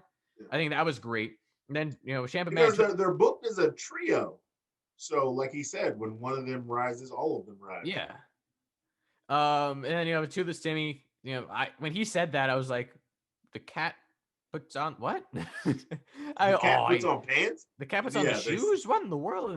And fucking Brown Order's like, they said that, like, the cat, what? The cat puts on pants? That doesn't make any sense. It makes perfect sense. It makes sense. It makes perfect sense. It was so good. And it was so funny. And that's why I just, man. I want to mention this earlier, like Mox and Kingston remind me a lot of Thatcher and Ciampa, but like to a different, they're different, obviously, on different. Imagine that match. Oh man. Well, no, I mean, because Moxley and Ciampa definitely are like same way, like of just like great guys who have been world champion, who are mad. Yeah, and just want to beat the fuck out of people, and the same with Eddie, like because Thatcher. Eddie's in that kind of caliber, but Toothless Timmy is also like a mad, just want to fuck you up. Toothless Timmy and Eddie are similar because they're just mad and they want to fuck you up. And no, that's all I'm saying. Like just like on the bare surface, it's like all four of those guys are like guys that could be champ if they wanted to be, but they're just like, listen, we want to beat the fucking respect into you. And so I like just on a bare level. But I think this is great, and we'll get to the match later. But that was a phenomenal free money match they had later on. And great promo leading up to it. And that's also the thing about NXT is that AEW will just be like a random match thrown together, and like something that happens on Dark or Elevation that very few will see. But NXT, like they'll have like the backstage segment, like they like this that leads into the match, or they'll have the next segment where it's to talk about Cameron Grimes versus Jake Atlas. Like that could have easily been a random match they did with no build, but like, oh, here's why this match is happening. Yeah. The parking lot has become like the beef zone. It's been like that. It always is though. Yeah, what was it? We're having a match later. What was it like? Oni Lorcan versus Cool Kyle. Yes. They just met in the parking lot, and he's like, "Dude, let's not fight in the parking lot. Let's just put it in the ring." But no, I enjoy this. I mean, this is just like a typical like bolster Cameron Grimes is an asshole heel, and Jake Atlas like, oh yeah, he's a face kind of thing, and it was just an easy way to get into the match later on. And I liked it. I thought it was funny too. He's like, oh yeah, man, that's Teddy DiBiase's spot. It's like Teddy DiBiase. All that was great. And yeah, then Indy and Candice. Oh man, these segments of the night were just gold. Calling Dexter when they were like, oh, Dexter's such a loser. I was like, don't talk about the God of Goats. Disrespect. The disrespect for the God. The fucking pan up to Dexter's face where he just leaves. And Indy doesn't question that the guy who was massaging her just left anyway. And was not there for the end of the massage. Yeah. But I just happy ending. So good. Oh God. It was just so good. And it led into later. But I think that both you guys boys forgot to mention was Wade Barrett with another line of the night at the end of that, where he goes, "Oi, remind me. That's why I don't trust closing my eyes. Oi." Yeah, remind me never get a massage again. Yeah, and then fucking Big Dick before Vic's, I look at the masseuse. Then Big Dick Vic's like, I gotta agree with you there. I gotta agree with you on that one. And Beth just looked like she wanted to cry because Index wasn't a thing at that point. Yeah. Oh, it was so good. And then you pan right to the no look high five. Just great. Yeah, I mean, but I think that's why AEW doesn't do that. Because even if you look at Raw or SmackDown, how many times does a backstage moment lead to a match later? Oh yeah, no, I mean it's overused, but I'd rather have the overused backstage leads to the match than just a random like. Yeah, but like I think on Raw and SmackDown, it's always like we meet in the arena, something happens and then it's a random match that wasn't announced, but they know it's going to be there, but it wasn't announced. Versus like NXT uses the parking lot for the CDC, and then it gets announced, and I think that's why AEW is just like, we're announcing all 5 matches. We're announcing the whole show because they want to be anti-WWE. They want you to know what's going to happen. Which I absolutely get, but I just like the NXT has substance. AEW exhibition. That's absolutely. But pretty much. And I don't know if you guys have ever watched Raw not Raw. No, Dark I don't or watch Raw. Elevation. I've never seen WWE. Yeah, Dark or Elevation. Like, there's no substance. It's literally 2 It's like hours of Gonzo. matches. It's like Gonzo porn. Yeah, it's literally 18 matches on Dark in a row. No promos, no nothing. Granted, that's where Anthony Ogogo cut a promo. Maybe he cut it on Elevation. I've never watched an Elevation, so I don't know what that's about. But I know on Dark, it's literally like 15 Yeah. to 17 matches, just run through, and it's match after match after match. There's no promo, no nothing. It's literally like people come out, they fight, winner. People come out, they fight, winner. People come Yeah, out. I they just fight. would rather, especially I would in the shows. AEW obviously doesn't like do very well with stories most of the time. We don't want to talk about AEW a lot, but that's just I would rather. It's overused, yes, but I would rather know why these two are fighting for the most part. Like obviously you can have random matches every now and then, just exhibitions. I would rather know it's like okay, this is why Jake Atlas is randomly fighting Cameron Grimes because they had an altercation earlier, that kind of thing. Yeah. The only time I want to see exhibitions is during the CWC or during the Mae Young Classic or during the King of the Ring. Yeah, where they have no Well, that's a promo. tournament. That's a tournament. Yeah. It's a tournament, so you don't Exactly. need promos because everybody in the tournament, all 32 assholes, are going after one prize. So you don't need promos of who you're fighting every week. Right. Yes, you can cut one, and hey, yeah, that was a tough match tonight, man. That motherfucker was like the #1 ranked guy under this weight class. I can't believe I beat him or whatever. Like, it was crazy. Like, he took me to the limit. But like, yeah, I don't care about who you're fighting and why you're fighting him. Bitch, you want the fucking cup or the strap or the prize money. I understand that. It's literally like, yo, whoop that ass and keep moving. I just got a flashback to the Ciampa Gargano match in CWC. Man, I kind of got a flashback to the fucking Cedric great. Alexander Kota Ibushi match in the CW. Oh my god, that Dude, was that was incredible. You know what? The only thing that ruined that match was Daniel Bryan. Sorry to say. Oh, because of the commentary. Yeah, it's commentary. Because Morrow was on point. That match was. I might have to watch that shit tonight. I had If to that go back shit's and on- watch some of the If that CW. shit's on The Peacock, I'm match gonna watch of the it. whole tournament. I think That was probably the match best match of the of tournament. the entire tournament. It's crazy to look Yeah. back at that and think of all these New Japan stars who were just there. Getting it. All right, hold on. Getting We're checks. getting off track here. Let's Yeah, no, yeah. It's a Okay. tripod. We're allowed to get away. after the I mean, we're only 1 hour in though, so we're good. after the Cross and Balor video package, we got Jake Atlasshole versus Cameron Grimes. Fine, Cameron Grimes Grimes. shows a $1 Million Man video trying to embarrass him Oh, with the so crowd good. chants for DiBiase. Grimes tries to attack Atlas. Atlas gets the better of him. Match starts. We get a decent match out of these two. Limo with the $ pulls up. Cameron setting up for the cave-in. DiBiase's music plays and he comes out with a distraction. Atlas gets the roll-up victory. Dangerous move in all sports entertainment. With the gayest looking pin I've ever seen in my life. Cameron runs out to the limo, pounding on the window. But the $1 Million Man says, "Not bad, kid, but you're still no $1 Million Man." And then it drives off, and we get Cameron Grimes. That damn Ted DiBiase. Cameron panning out. It's always great to see that gimmick continuing.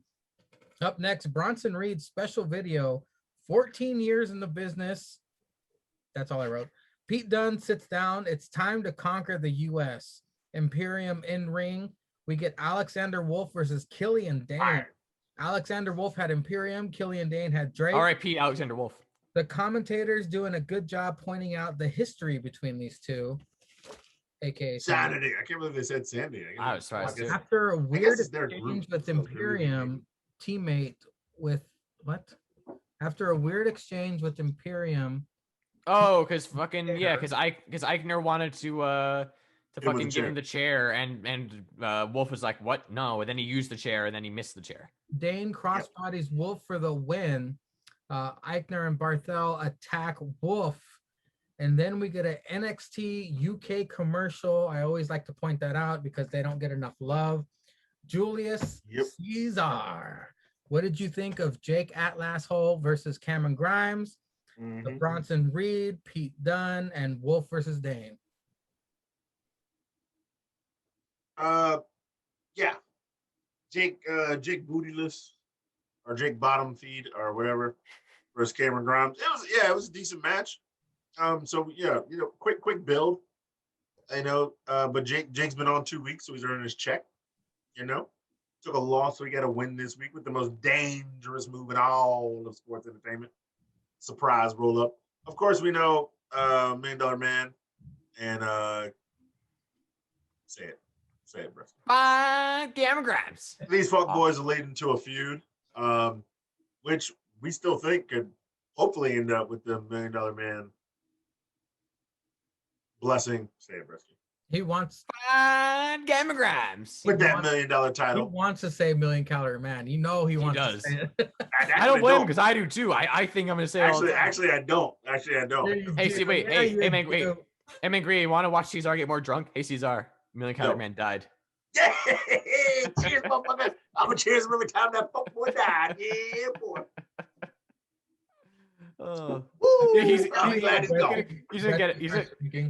He's gonna get alcohol poisoning. The fucking obituaries be like, hey, cause of death, $1 Million Calorie Man died. I swear to God, my right arm would shoot up. Just put a drink in it. After he got muscle memory, just shoot up out the casket. After he got shot to death for stealing Cameron Grimes' car. No. Yeah. I didn't steal it. He gave me the keys. That's not stealing. Possession is 9/10. That's damn Ted DiBiase. Okay. That damn Julius Caesar. All right, you can kill me after that. He says that shit on live TV. But no, man. We all think it's going to him being the new $1 million champ, which would be dope.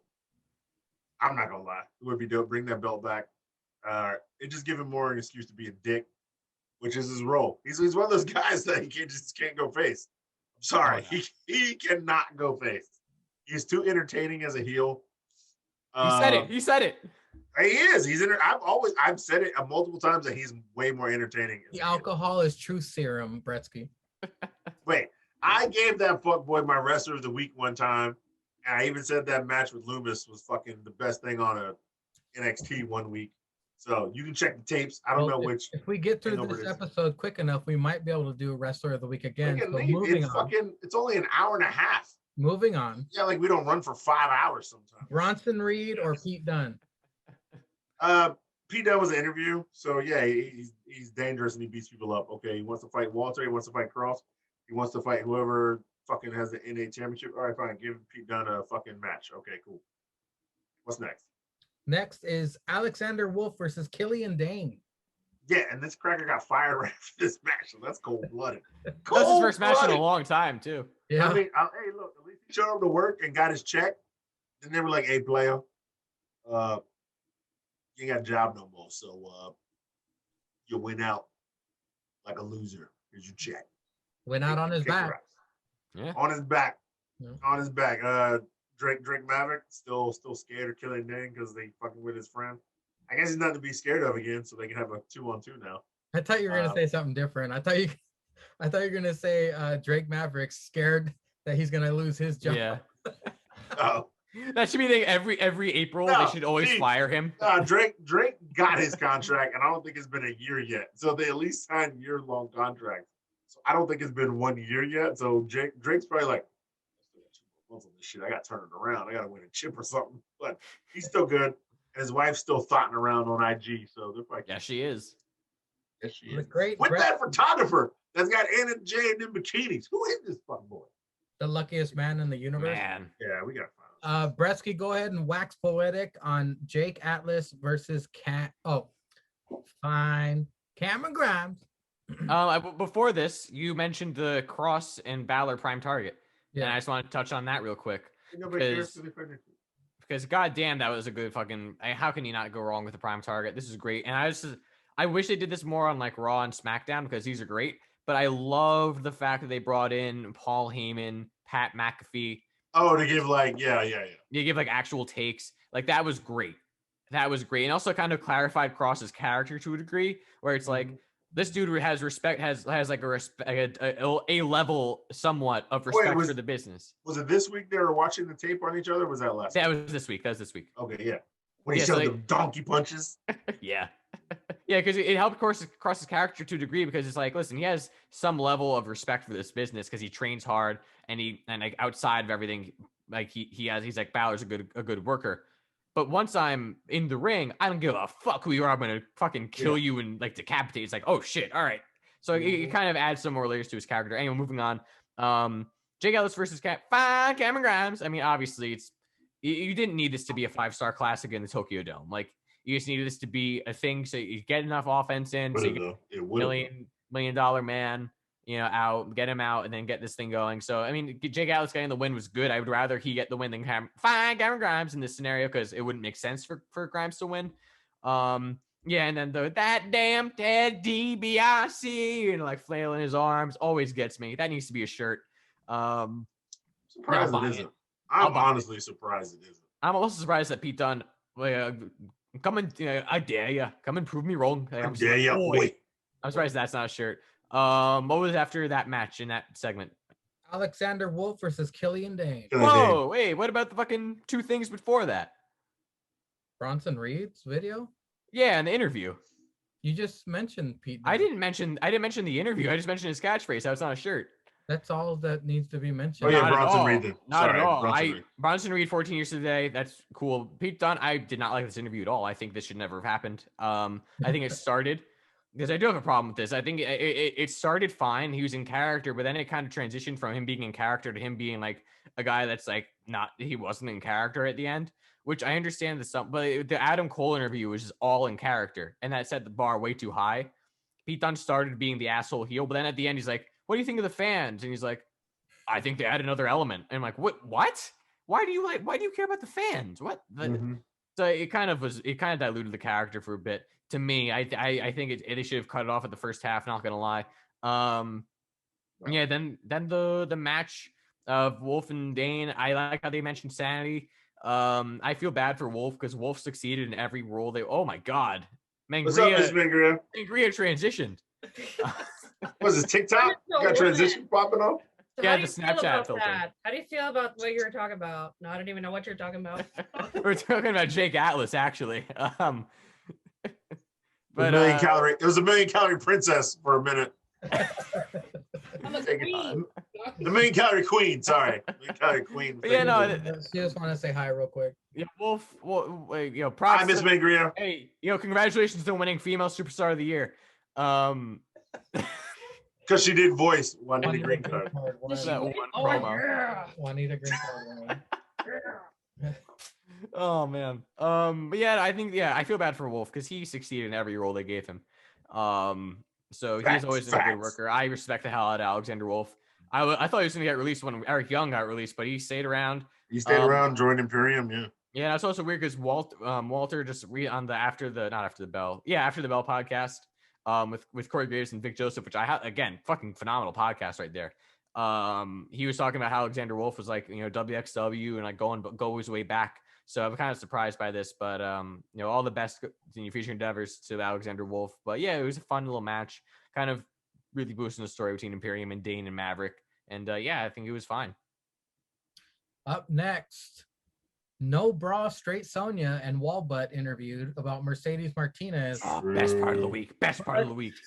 Everqueers interrupt. Someone drops a sign that says Ever Rise Live. I almost said Everqueers. I'm so used to saying that. Straight Sonya punches one of these jabrones. Thank God. Up next, Brown Order versus Ciampa and Thatcher. Very interesting clash of styles here. Ciampa busts open Mendoza. He's bleeding a lot as Thatcher goes to work on him. Ciampa and Thatcher stereo ankle locks on Brown Order. They reverse into pins. Ref, the Proud Boy, refuses the count because your tag partner can't be in the ring while you pin someone. That's a thing, yeah. Okay. It is a thing. After this commercial break, Ciampa one-man wrecking crew clotheslining the shit out of Brown Order. Both Brown Order members in ring for a while. No count. Rules or no rules? Which is it, anti-masker? Mendoza gets tampon stuffed in his nose and stops bleeding finally. Poor Mendoza getting mollywopped most of this match. Never count out the Brown Order, though. They build momentum. Ciampa does hit Willow's bell, but only gets a 2 3/4. Oh, 3/4. Oh, hold on. Grizzled young vets attack Nice. Ciampa, throw him back in the ring. Brown Order capitalizes and win the match. Up next, Bobby Fish interviewed, wants to get even with Pete Dunne challenges the Bruiserweight. Next week, a confrontation, perhaps. The Great Bresky 99, let's take it from the top. It is No Bra, Straight Sonya, and Wallbutt interviewed. Oh man, it wasn't just them who were interviewed. Because I believe Everrise rules. I'm getting all those mugs. Man, this is fun. Christ. This is fun. I mean, it showed that Raquel and Dakota are heels still, and they're kind of showing some cracks in the friendship, but not really. Everrise Live. That's my favorite talk show. I love Everrise Live. I haven't even actually seen it, but I love Everrise Live. I don't even know if it's real or not. I don't know if they just fucking made it up and just say that it's on social media. This is hilarious. It's like, oh, yeah, I dare you to hit me. She's not gonna hit me. No, she wouldn't hit you. It fucking socks him. What happened? You just got hit. She You got sucker punch, bro. You got sucker punch, bro. Yeah. That was great. And I like how also Dakota and Raquel called her Mac the entire time. Just like that's kind of also a heel thing to do too. It's kind of like call her a casual name that only probably Vic calls her. They've been doing that. Dakota's actually been doing that even when she was face because she knows Mackenzie Mitchell from previous. So she's always called her Mac. But the fact that they don't change that even as heels makes it funny. Yeah. And then the match. Wow, what a fucking match. Free money. That could have main evented the pay-per-view, honestly. This was great. I love this match. I thought it was a great clash of styles, but I think it was also great for Legato because they show that they can be brutal and vicious if they want to be. And they can kind of go similarly to that style that Ciampa Mad and Thatch and Toothless Timmy can go with. And yeah, he got fucked up right off the bat. God damn, that was could have even broken that man's nose. But this is great back and forth, great action, great psychology, great everything. And then of course the grizzled young vets, soon to be recognized, came in and distracted and got the win. And I love they're continuing this story of the grizzled young vets. With Ciampa and Thatch, and I love that they're kind of. I also Regal later on in the night. He's like, "Oh, I didn't like the way they won, but they won it." So I like that as well for Legato. So yeah, I think this is great. And then Bobby Fish setting Lindette sounds a little bit like Becky Lynch to me. Bobby Lynch, no, but yeah, this is great. I like Bobby Fish got a good promo as well. So this is the Fish Man. 3 great segments back to back to back. Everrise rules, and you should put some respect on their names. Julius Caesar. Yeah. What did you think? Starting from the top, No Bra, Straight Sonya, and Wallbutt interviewed. Yeah, man. They're cutting interviews. They're going after tag team titles. Well, would they not? I mean, they've been beating bitches in the tag team division together. It's current women's champ. If they don't have, an opponent for her at the next pay-per-view, why not have at least a match with the tag team champions? This could be a way to, eventually break them up, like we've been calling. But if they are going to stick together, whatever, keep them as a tag team. And yeah, Evertrash shows up with their coffee mugs and their sign and whatever, and talking all that shit. I'm glad me and Caesar are finally simpatico on something. Talking that shit. And then, your boy gets laid out by Straight Sonya. You gonna hit me? Yeah, gets laid out. My man was asleep for at least 2.3 seconds. Up next was the match, right? Yes. Brown Order versus Ciampa and Thatcher. Fucking free money, like I called earlier. This goddamn free money match. These dudes were going at it.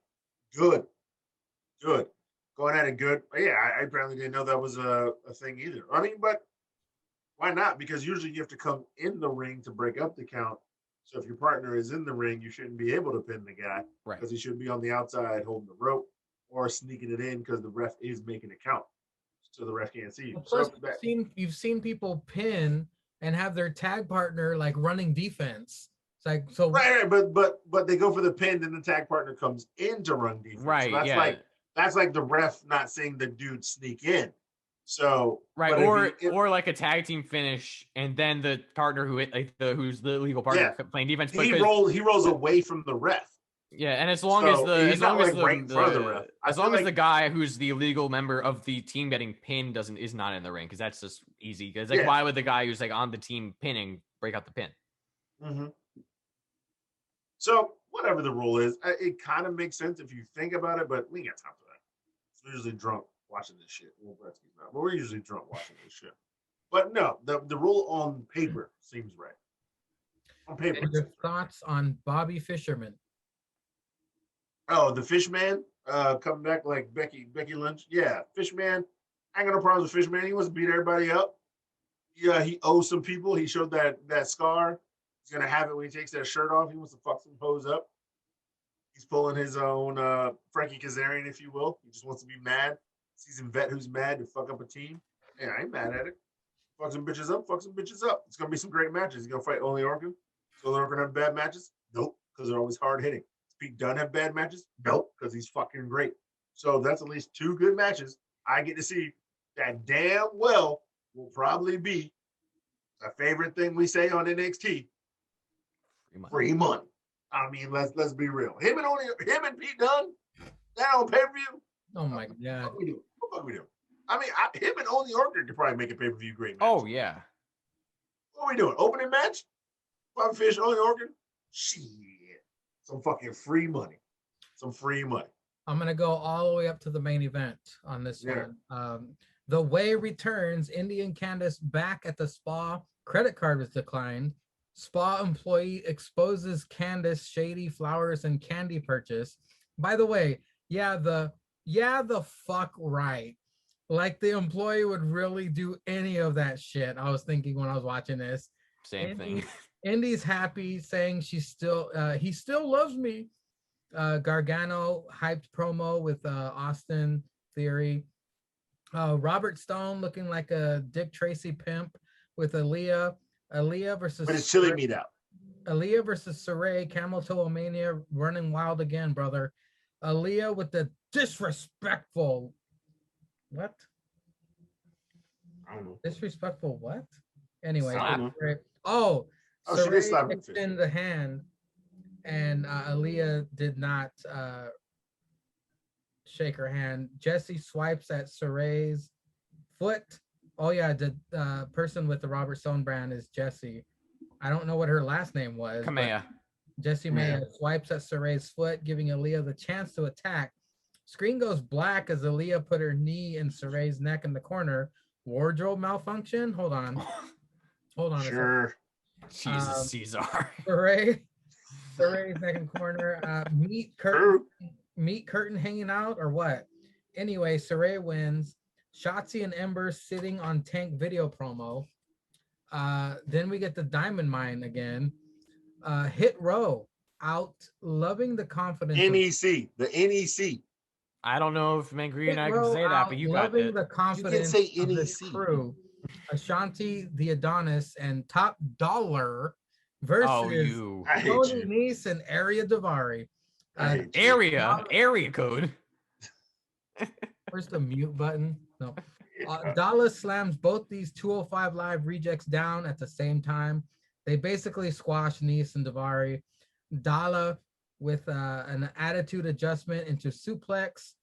All of Hit Row have something to say. Swerve keeping his eye on the cage match later. Regal gives updates on future matches. Ember and Shotzi versus Dakota and Straight Sonya next week. Next week is also Frankie Monet's debut. The $1 Million Face-Off with Grimes and DiBiase.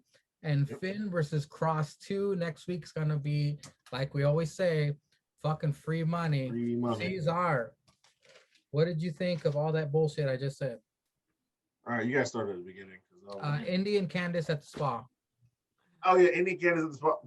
Funny because they blamed it on Theory. She was like, it's my son Austin. He orders pizzas on it all the time. He does it all the time. Like this bitch has no problem with another man running up her credit card with pizzas. And then wanted to pay for that shit. Indy putting it together and then putting it together not to hate Candice, but to want that Loomis dick. That's why he's the god. That's why he's the god. Like an employee would ever fucking do that. That just made me laugh, man. Yeah. I mean, the way's too good, man. They're too good. What was after that? Yeah, break. After that was Gargano. He's all hyped with the promo with Austin and Robert Stone looking like a Dick Tracy pimp. Oh yeah. So yeah, obviously the promo is good. It's awesome. I mean, it's Johnny. It's way. Come on, bro. So we got full way. You know it's gold, and then it's another gold bar, and then you said we had a. This is Aaliyah versus Sarai. Aaliyah versus Oh yeah. Sarai.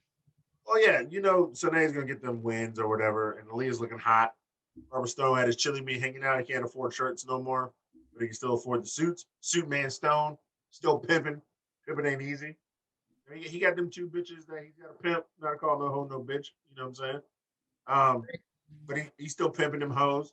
He got to do what he got to do to get his bread. But he can't afford a shirt no more. But you know, it's another good win for this new chick. She getting her wins up. It's trying to hype her up for some shit. I ain't mad at it. Shotzi and Ember on the tank. Yeah, they're just talking shit, calling them hussies. I like the fact that Indy Hartwell commented on Instagram, hussies is a bad word where she's from. Yeah. And of course, Indy and Ember talking about, yeah, they're going to get their revenge. They're rebuilding. And Shotzi hitting her like howl at the moon shit with some Ember law fuck shit. I don't know who's doing Shotzi's makeup, but she's looking better. She's looking better than she was looking. Putting all that shit on her face, she was looking all crazy and weird, but now she's looking like she still fucking whip you and stick a dildo in your ass. But it's because October is far away, so she went less on the makeup, I guess. Hit Row versus Nice and Davari. Oh, the NEC. Oh yeah, the NEC made their debut. It's about 4 Negroes eating some chicken. On Wednesday, and on Thick Neck, they was out there whooping ass, beating up some 205 lager. How two Negroes? One is like 320, and the other one's like 256. 278 with a soaking wet t-shirt. Gonna fight some 205 live guys. How the fuck that shit work out? These crackers is 205. And you just literally want to see some black people get some justice on some white people. I know what you're talking about. Yeah, I know you do WWE. You want to be on some Black Lives Matter shit? Okay, fine. You hate that black people getting it? Yeah, okay. Sure. But you're going to have Thick Neck. The dude's 380. He can beat these 2 guys by himself. Used to be an NFL player. He knocked them both out. I don't care how many abs that cracker Tony got. That nigga ain't 380. He ain't 380. You think he's going to be some 380 Thick Neck cracker who's eating grits every morning with eggs? Prison grits? Come on, son. Old Thick Neck and Wednesday got the dub, and they all went to KFC and bought a bucket of chicken. Because, there's 4 of them, so they can get 2 pieces each. And I know Swerve probably got extra biscuit because his black ass wanted extra biscuit. I like how Cesar is doing the math, the KFC math. Yeah, man, they can split a bucket. It's 2 pieces. Oh, man, this is like the Signer Math promo for 2021. But if old girl wants to be pretty, just eat 1 piece. And old Thick Neck gonna eat her piece. He can get 3 pieces. She can get 1, and then the other 2 got 2. So Swerve, Wednesday, Thick Neck, and old girl. Negroes eating chicken.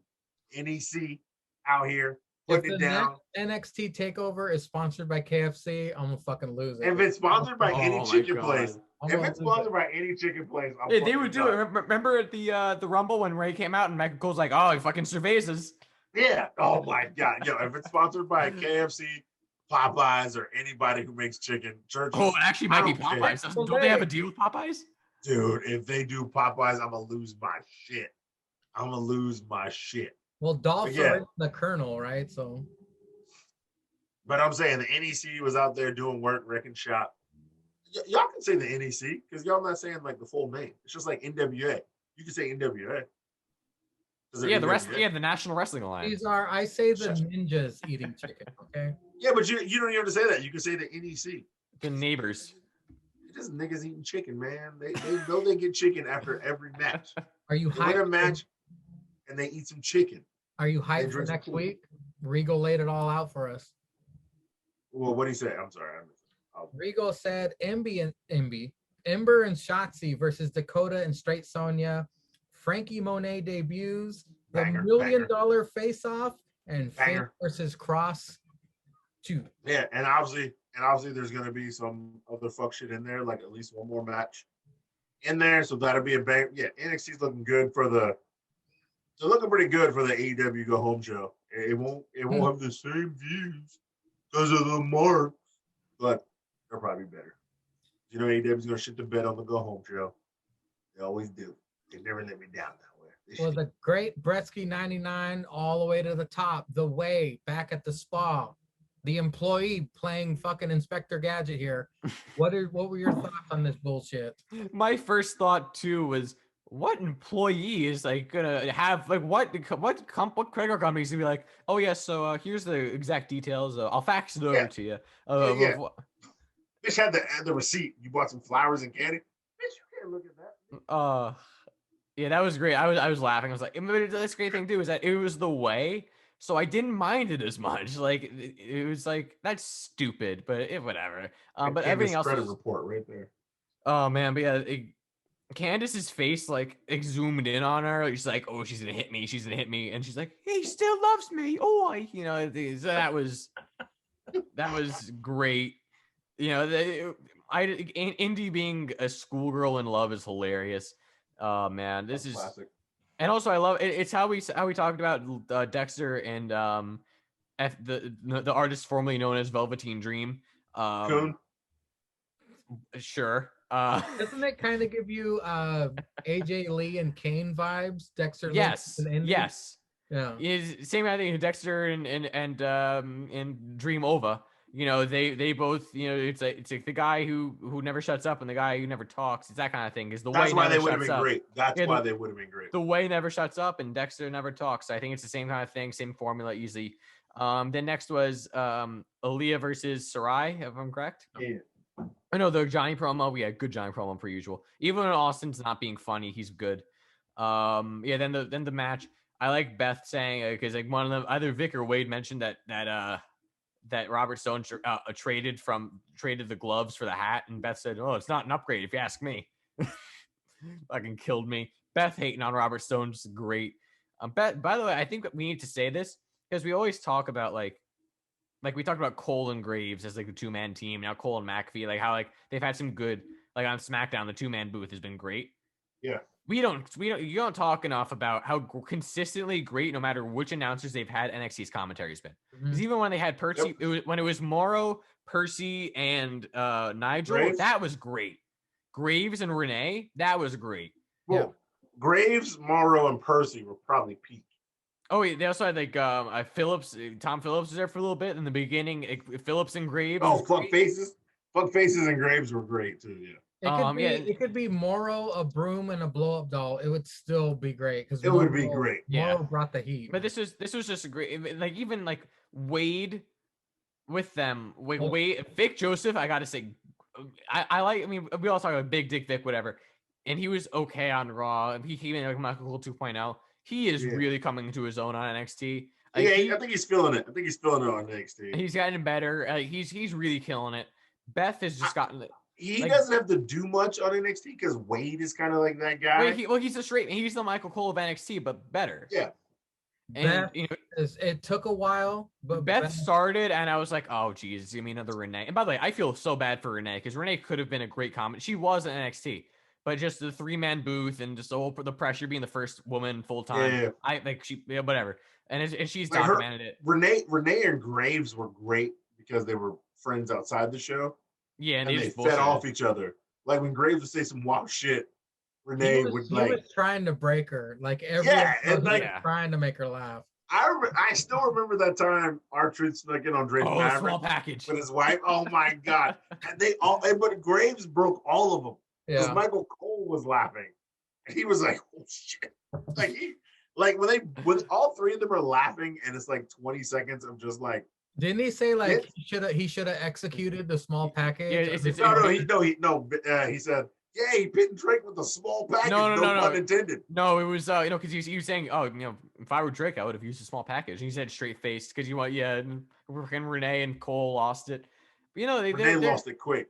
Yeah, they're all great, but like Beth started, I was like, "Oh, it's me another Renee," where she should be good, but then she's not, and she was never like obviously Beth Phoenix, not really well renowned for her promos anyway. Yeah. But she's so good, and maybe it's because she's just a really hardcore wrestling fan.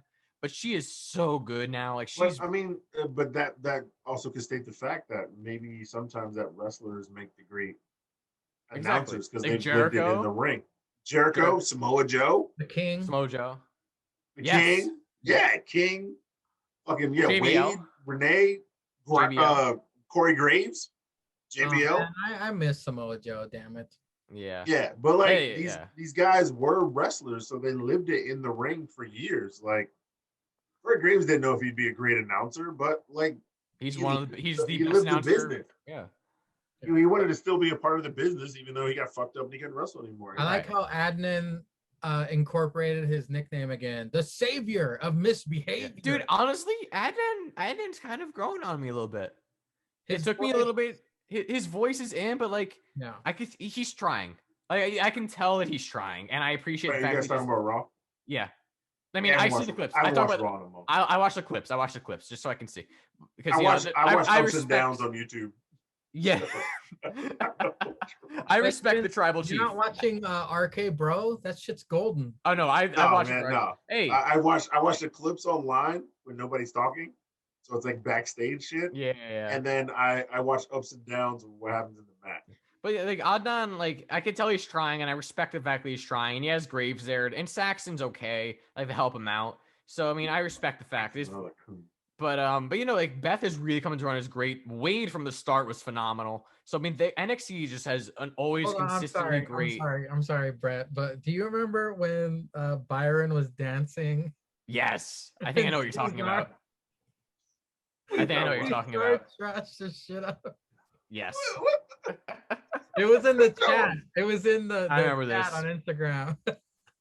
Oh, what? I was trashing Saxton? You called him the word I can't say.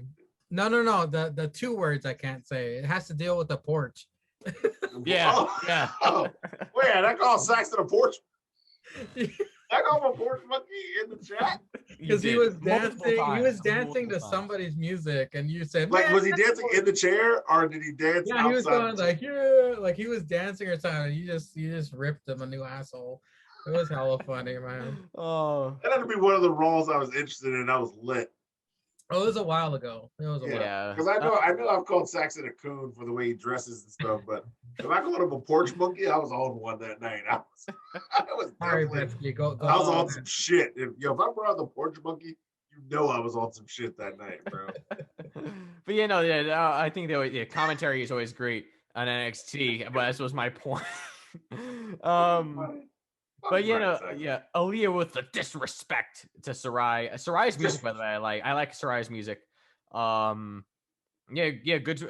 Wade also had a great line per usual. Great line here, which was Vic was like, she's adjusted. Sarai is adjusting really well. What do you think about her adjusting to the style?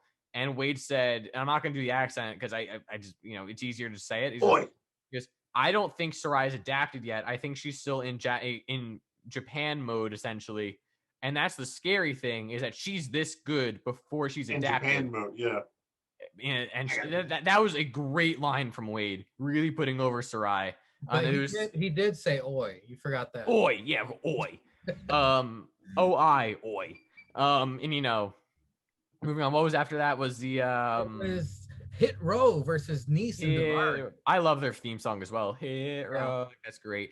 Or whatever Cesar calls him as a surname. Yeah, this is good, man. Top Dollar, AJ Francis, Top Dollar. I don't know what it is, but he can fucking work. I mean, it was just obviously one match, but he was dominating. Like he wasn't clunky or anything. He was moving. He was smooth. You could tell like he's also a fan, so like he's like not trying to hurt anyone, but he did really well. And I also like how Adonis was like. He was like, yo, calm down. I got this. And also just like the subtle things of like, who's hotter than Top Dollar does the slam? No, you know, nada. You know, whatever the line was. Like just he's a star. Like My Top question Dollar to you, is a star. Betsy, is when Hit Row puts out a CD like John Cena does, are you gonna buy it? Yes, I am. But you know, Top Dollar. I love Top Dollar. I love Wednesday. Whatever. He's Tuesday now. You know, Hit Row is great. I am a massive fan of Hit Row. Yeah, there he goes. But yeah, I'm Top Dollar. I'm saying right now will be NXT champion one day.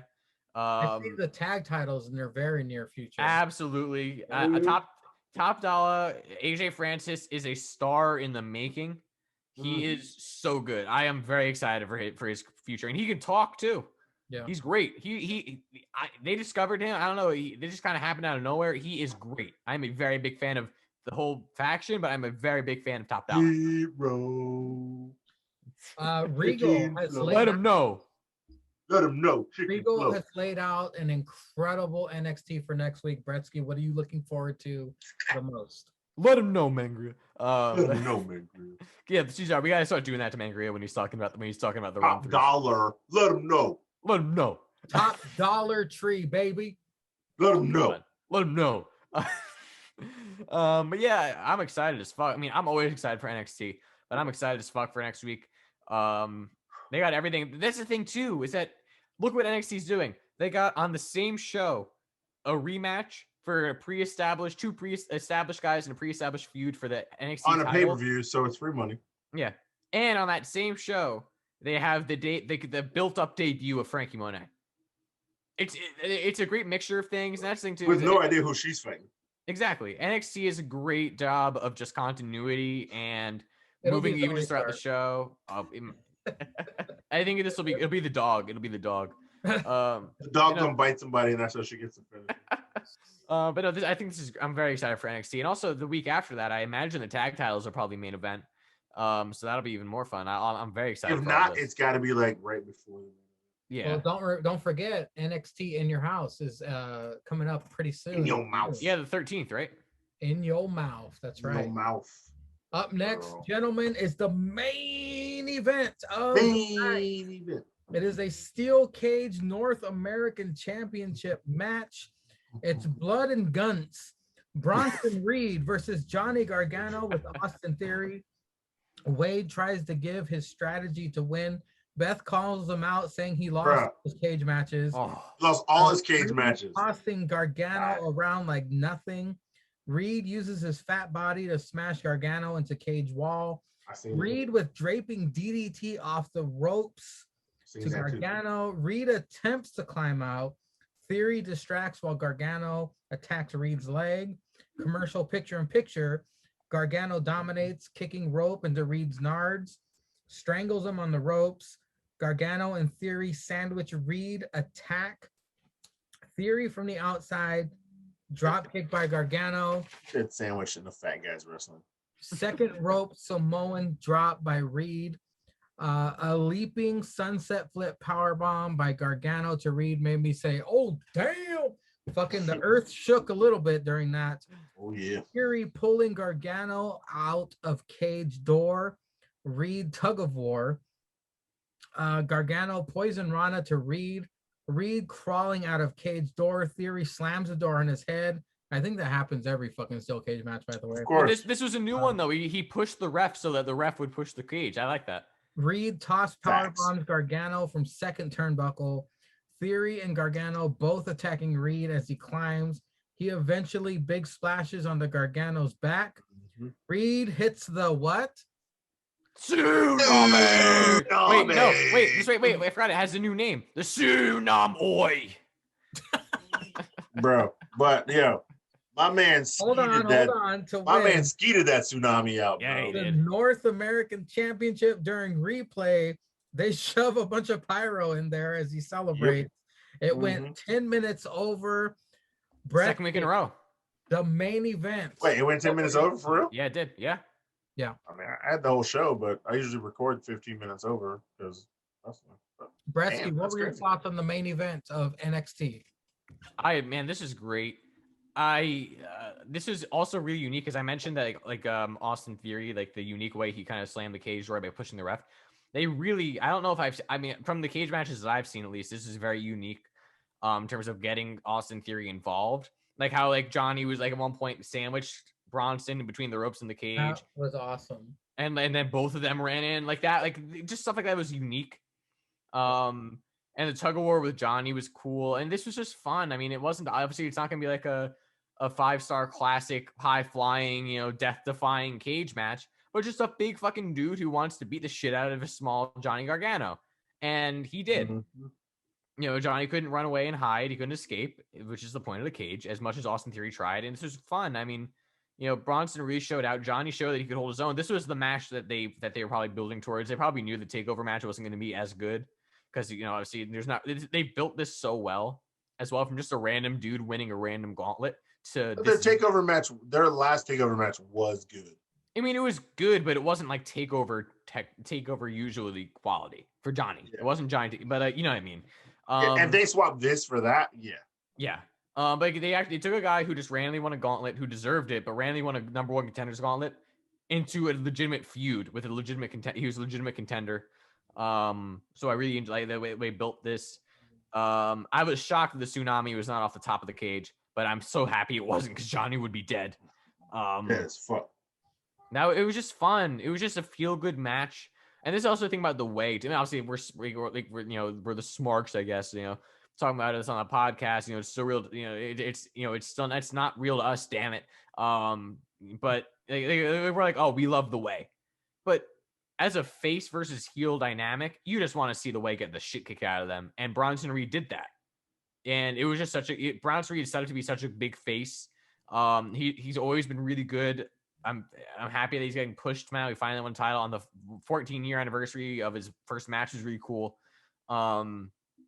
Yeah, it's just fun, and the pyro at the end too was really fun. I saw he celebrated with his wife, which was really he was like holding back tears, which is really sweet. This is just a fun match, fun main event. Both guys looked good. Theory looked good. But very massive props to Bronson Reed for a hell of a match. And yes, Wade Barrett did the best tsunami that he's done so far. I love that. That is I will say it right now, Wade Barrett's tsunami call is the best call in the biz right now.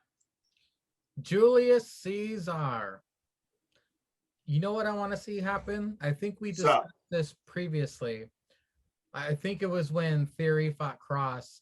But now that that's dead and buried, I do want to see Theory defeat Bronson Reed for the North American Championship and have that dynamic between him and Gargano. Gargano is jealous that he has the belt. And he doesn't. Yeah. Yeah, but what were your thoughts on the main event of NXT this week? Yeah. Oh, speaking on that, remember when I said I like to see how champions lose without the title on the line? But you guys watch Raw, so you also know Kofi pinned Bobby Lashley. Wait, how did you know that? I actually watched that match. I went back and watched it. Okay. But I saw it online. I saw it on Instagram. But no, that's what I like. When it's because Cross isn't really a face, but he's not I don't know. Crazy, he's a tweener. I guess whoever he's fighting. But no, I don't mind it when a champion loses, but it's a non-title match. It gives him an excuse. And we all know when you're the champ and you're going to get a run, you're going to win for like at least 5 to 6 months. You're not going to lose a match. I like it when you can lose a match. The title's on the line, especially if you're a heel, because you can talk out of that. You can literally talk out of that. That's how Kofi won, was Drew interfering. Drew interfering. So Bobby Lashley's like, well, yeah, bitch can't beat me one-on-one when the title's on the line. So you can lead up to that. And it is an ex-champion versus champion. Anyway, I digress. This cage match, was great. This was takeover worthy. Yeah, this match was better than their first match. But it kind of had to be because it was their second match. So there had to be that element there. Yeah, Wade calling it when he was just like, it's funny how Wade said, he's lawn darting Johnny Gargano into the cage. Yeah. Because the lawn dart is one of Johnny Gargano's moves when he's wrestling somebody his size. He does hit him with that lawn dart move into the turnbuckle. So he's out of his element there because he's usually fighting guys who are smaller or quicker. And he does have the great ring IQ, so he can figure out a way to beat somebody. And then because that's kind of what he did with Bronson Reed the first time. He figured out a way to beat Bronson Reed. He couldn't slam him, he couldn't throw him, but he could use his quickness and his agility to break him down, which is what a smaller guy has to do against a bigger guy, which Johnny did. And the Poison Rana, he hit. Oh my God, that shit was good. Bronson I didn't know Bronson could flip over like that. And he got it. It looked dirty. It looked good. Of course, a call to the wife, because that's her finisher. So why wouldn't he not use that? Why would he not use that move to win with his match? And how funny would that have been if Candice talks a little trash? I see you had to use that Poison Rana to get that win, huh? Just like other champs in the building. Yeah, it would have been funny to see that dynamic if you'd have won off of that. Not only that he had to use his finishers, he had to use like the wife's finishers, or because obviously he can't hit that motherfucker with the ATL or whatever Indy does. I don't know. Not call the little bitch. But no, this was a great main event altogether. Yeah, Austin was meeting on the outside, so Johnny could attack on the inside. He kept closing the door in his face. He kept trying to fight Austin off the cage. And then even Bronson Reed had the time to go out the cage. He closed it because he wanted to hit the Wade Barrett skeeting on his Jordans under the desk. The tsunami on Johnny's punk ass for the 1, 2, 3. And yeah, it was literally 14 years to the day. He literally started wrestling that day. He won a championship on the day. I mean, it's a great story. He got his finger point on Instagram. We all seen that. Trips ain't gonna.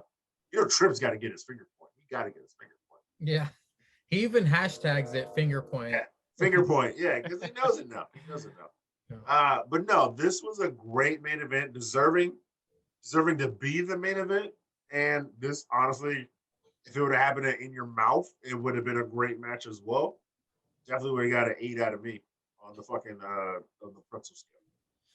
8 out of 8. Gentlemen, we made it through AEW. We made it through NXT. I have an announcement. Okay. Jake is gay. No, I have an announcement. Well, We all do that. Wait, Atlas or Lord? both.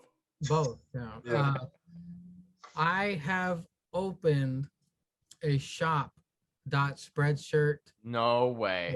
Oh shit! Here we go.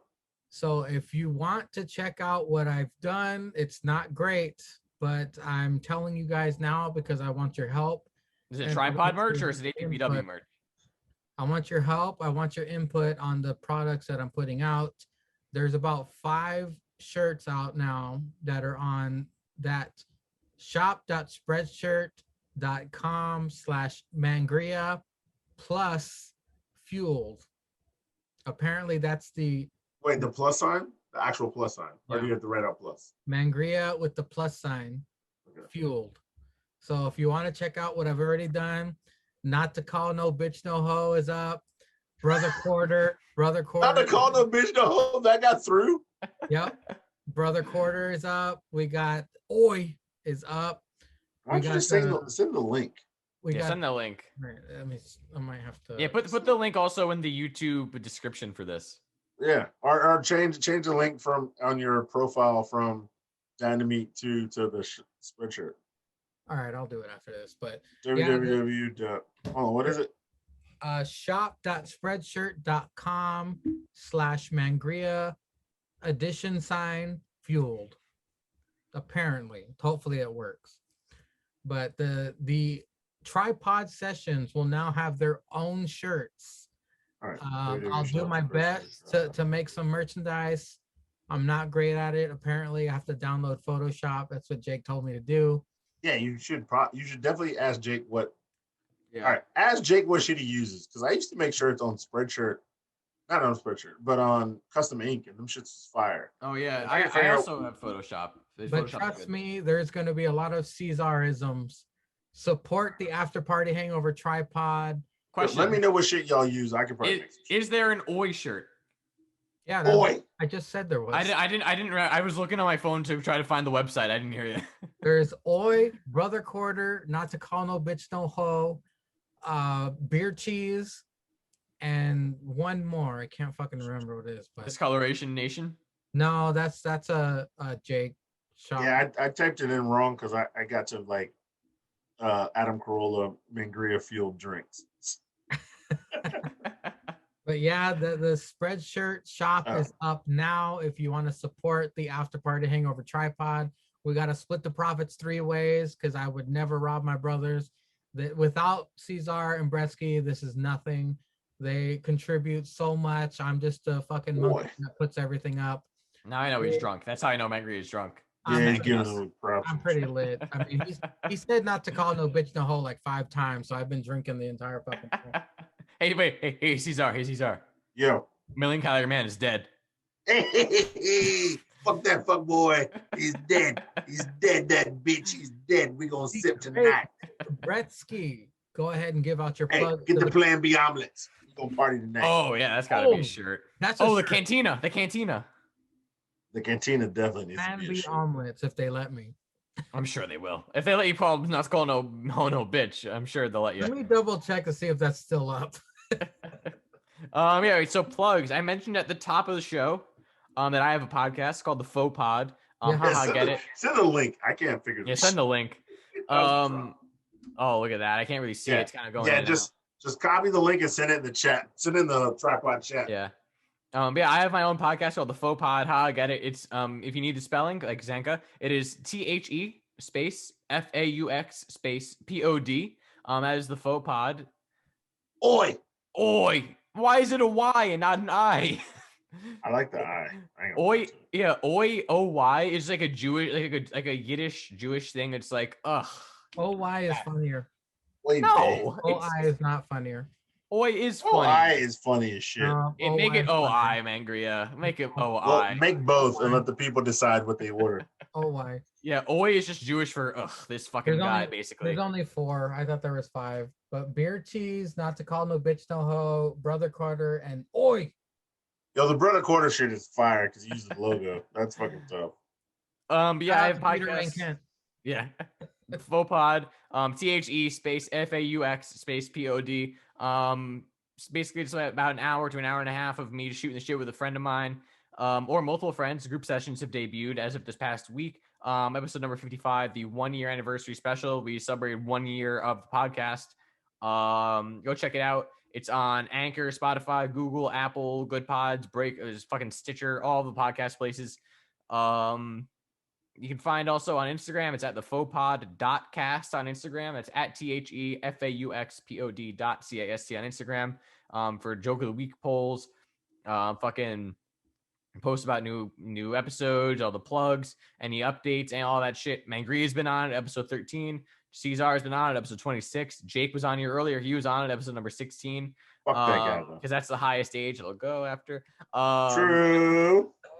And we're on Twitter at the @thefauxpod_cast. Not as good because Twitter's limitations, but go give it a follow, give it a subscribe, give it a 5-star review, whatever. Give it a listen. Even if you don't know the person, just scroll randomly, pick a person, learn something new about someone you already know, or you learn something new about a entirely new human being. Just pick a random person that you don't know, like, oh, I don't know, I'll listen to episode number, I don't know, fucking 38. Episode 38 with that still_real_pre_game. The still real pregame. I literally pulled 38 out my ass. I didn't know it was yeah, that's Andy. Nice. You listen to Andy. You could listen to, I don't know, fucking episode, 29 with Krishna Madala, of random fucking shit. Yep. Anyone you want, you can, different perspectives from different people, from different cultures, different backgrounds, different places in the world. So go check that out. I appreciate it. Appreciate the support for 1 year. I'm on Instagram at @thegreatbretsky99. I am the superstar of the year. So we can show some respect on my name. I'm trying to think what else. APPW, After Party Pro Wrestling. We talked about it earlier. If you don't know what it is, if you're on Mangria's YouTube, watch that shit. It's on Mangria's channel. Go to the fucking apparently tripod spreadshirt now. Listen to Silver pregame. And as always, fuck Cynic.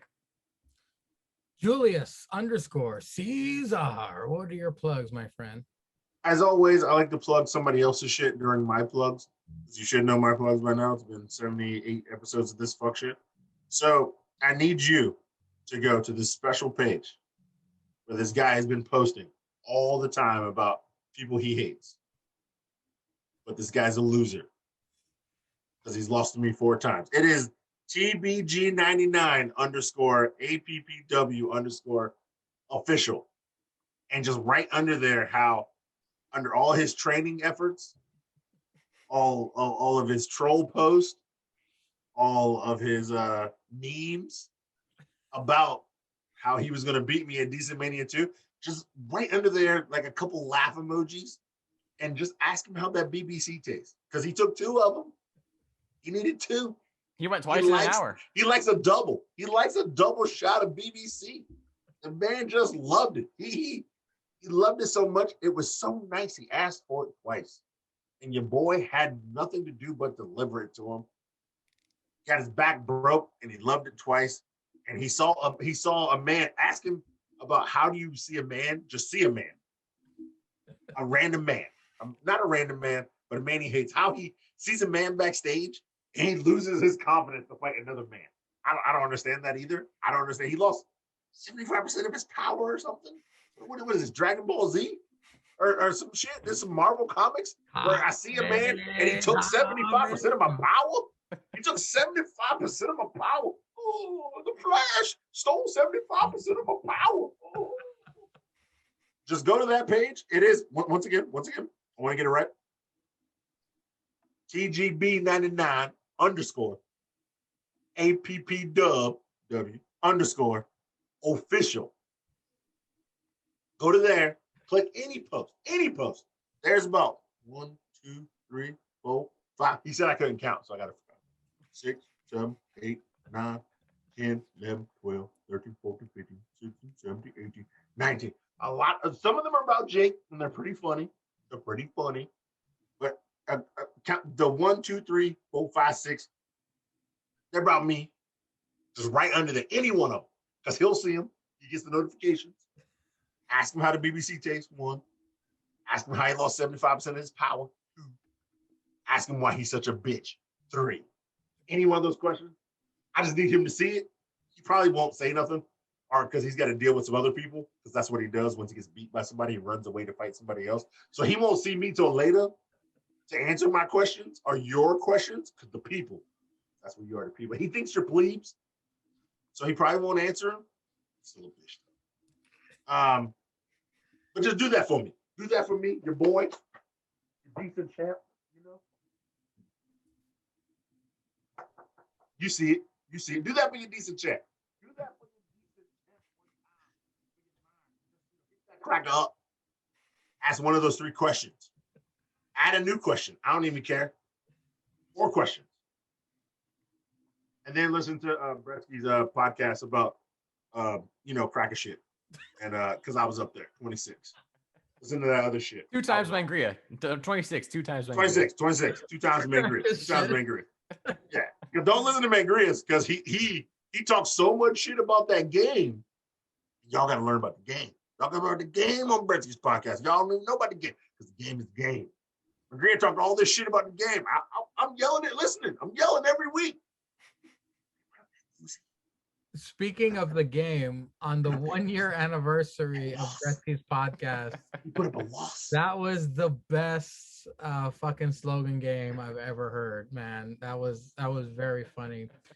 But gentlemen, hold on one. Oh yeah. Also follow on Instagram at After Party Pro Wrestling. Yeah, do that. After Party Pro Wrestling. Follow that shit.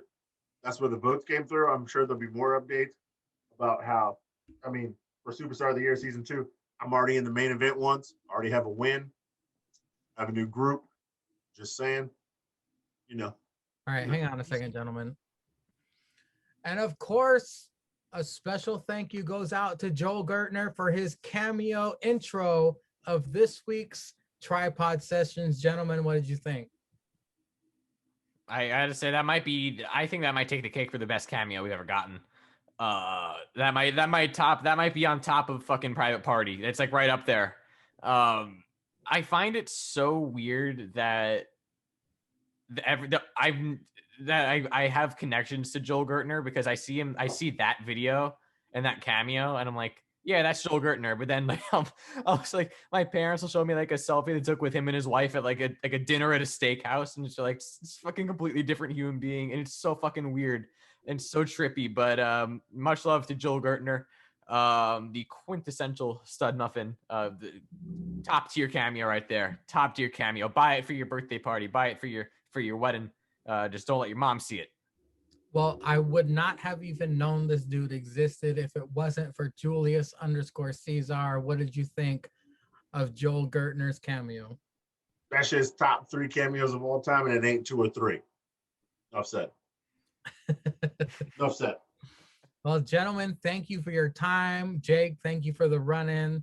Fuck you, Jake. No, don't thank him for that. Everybody who has voted for the APPW year-end I still need to see them receipts. I will Run it up. stop bothering everybody now for asking for votes. Running up. I need to see the receipts. For being persistent, but you helped out. Thank you. I appreciate it. Thank you to everybody who watches APPW Dynamite. The new episode is up now. Honduras, what up? It's a D? banger. Don't fast forward through the matches like Cesar does. I was drunk last night. Fuck you. You uploaded it like 1 Listen to a.m. my commentary. I do put a lot of work into this shit. But I'll listen to it tomorrow when I'm off. Gentlemen, next week, this drunken asshole who keeps talking over me will not be here. Actually, I still might be. If y'all record late, just send me the link. I might do a run-in. I just got Sticks Adams' hopes up, you asshole. What you fucking he can still show up. My time, asshole. You're wasting my time. I'm sorry, plans change, you stupid son of a bitch. I want to give you a warning. Quit drinking. First of all, and get your shit together. How about that? How about that? Fine, I won't show up. You know what? I'm not gonna be here. All hail Jesus Christ. And Sticks Adams and Senate Chaos is still a bitch. Pray for the Jews.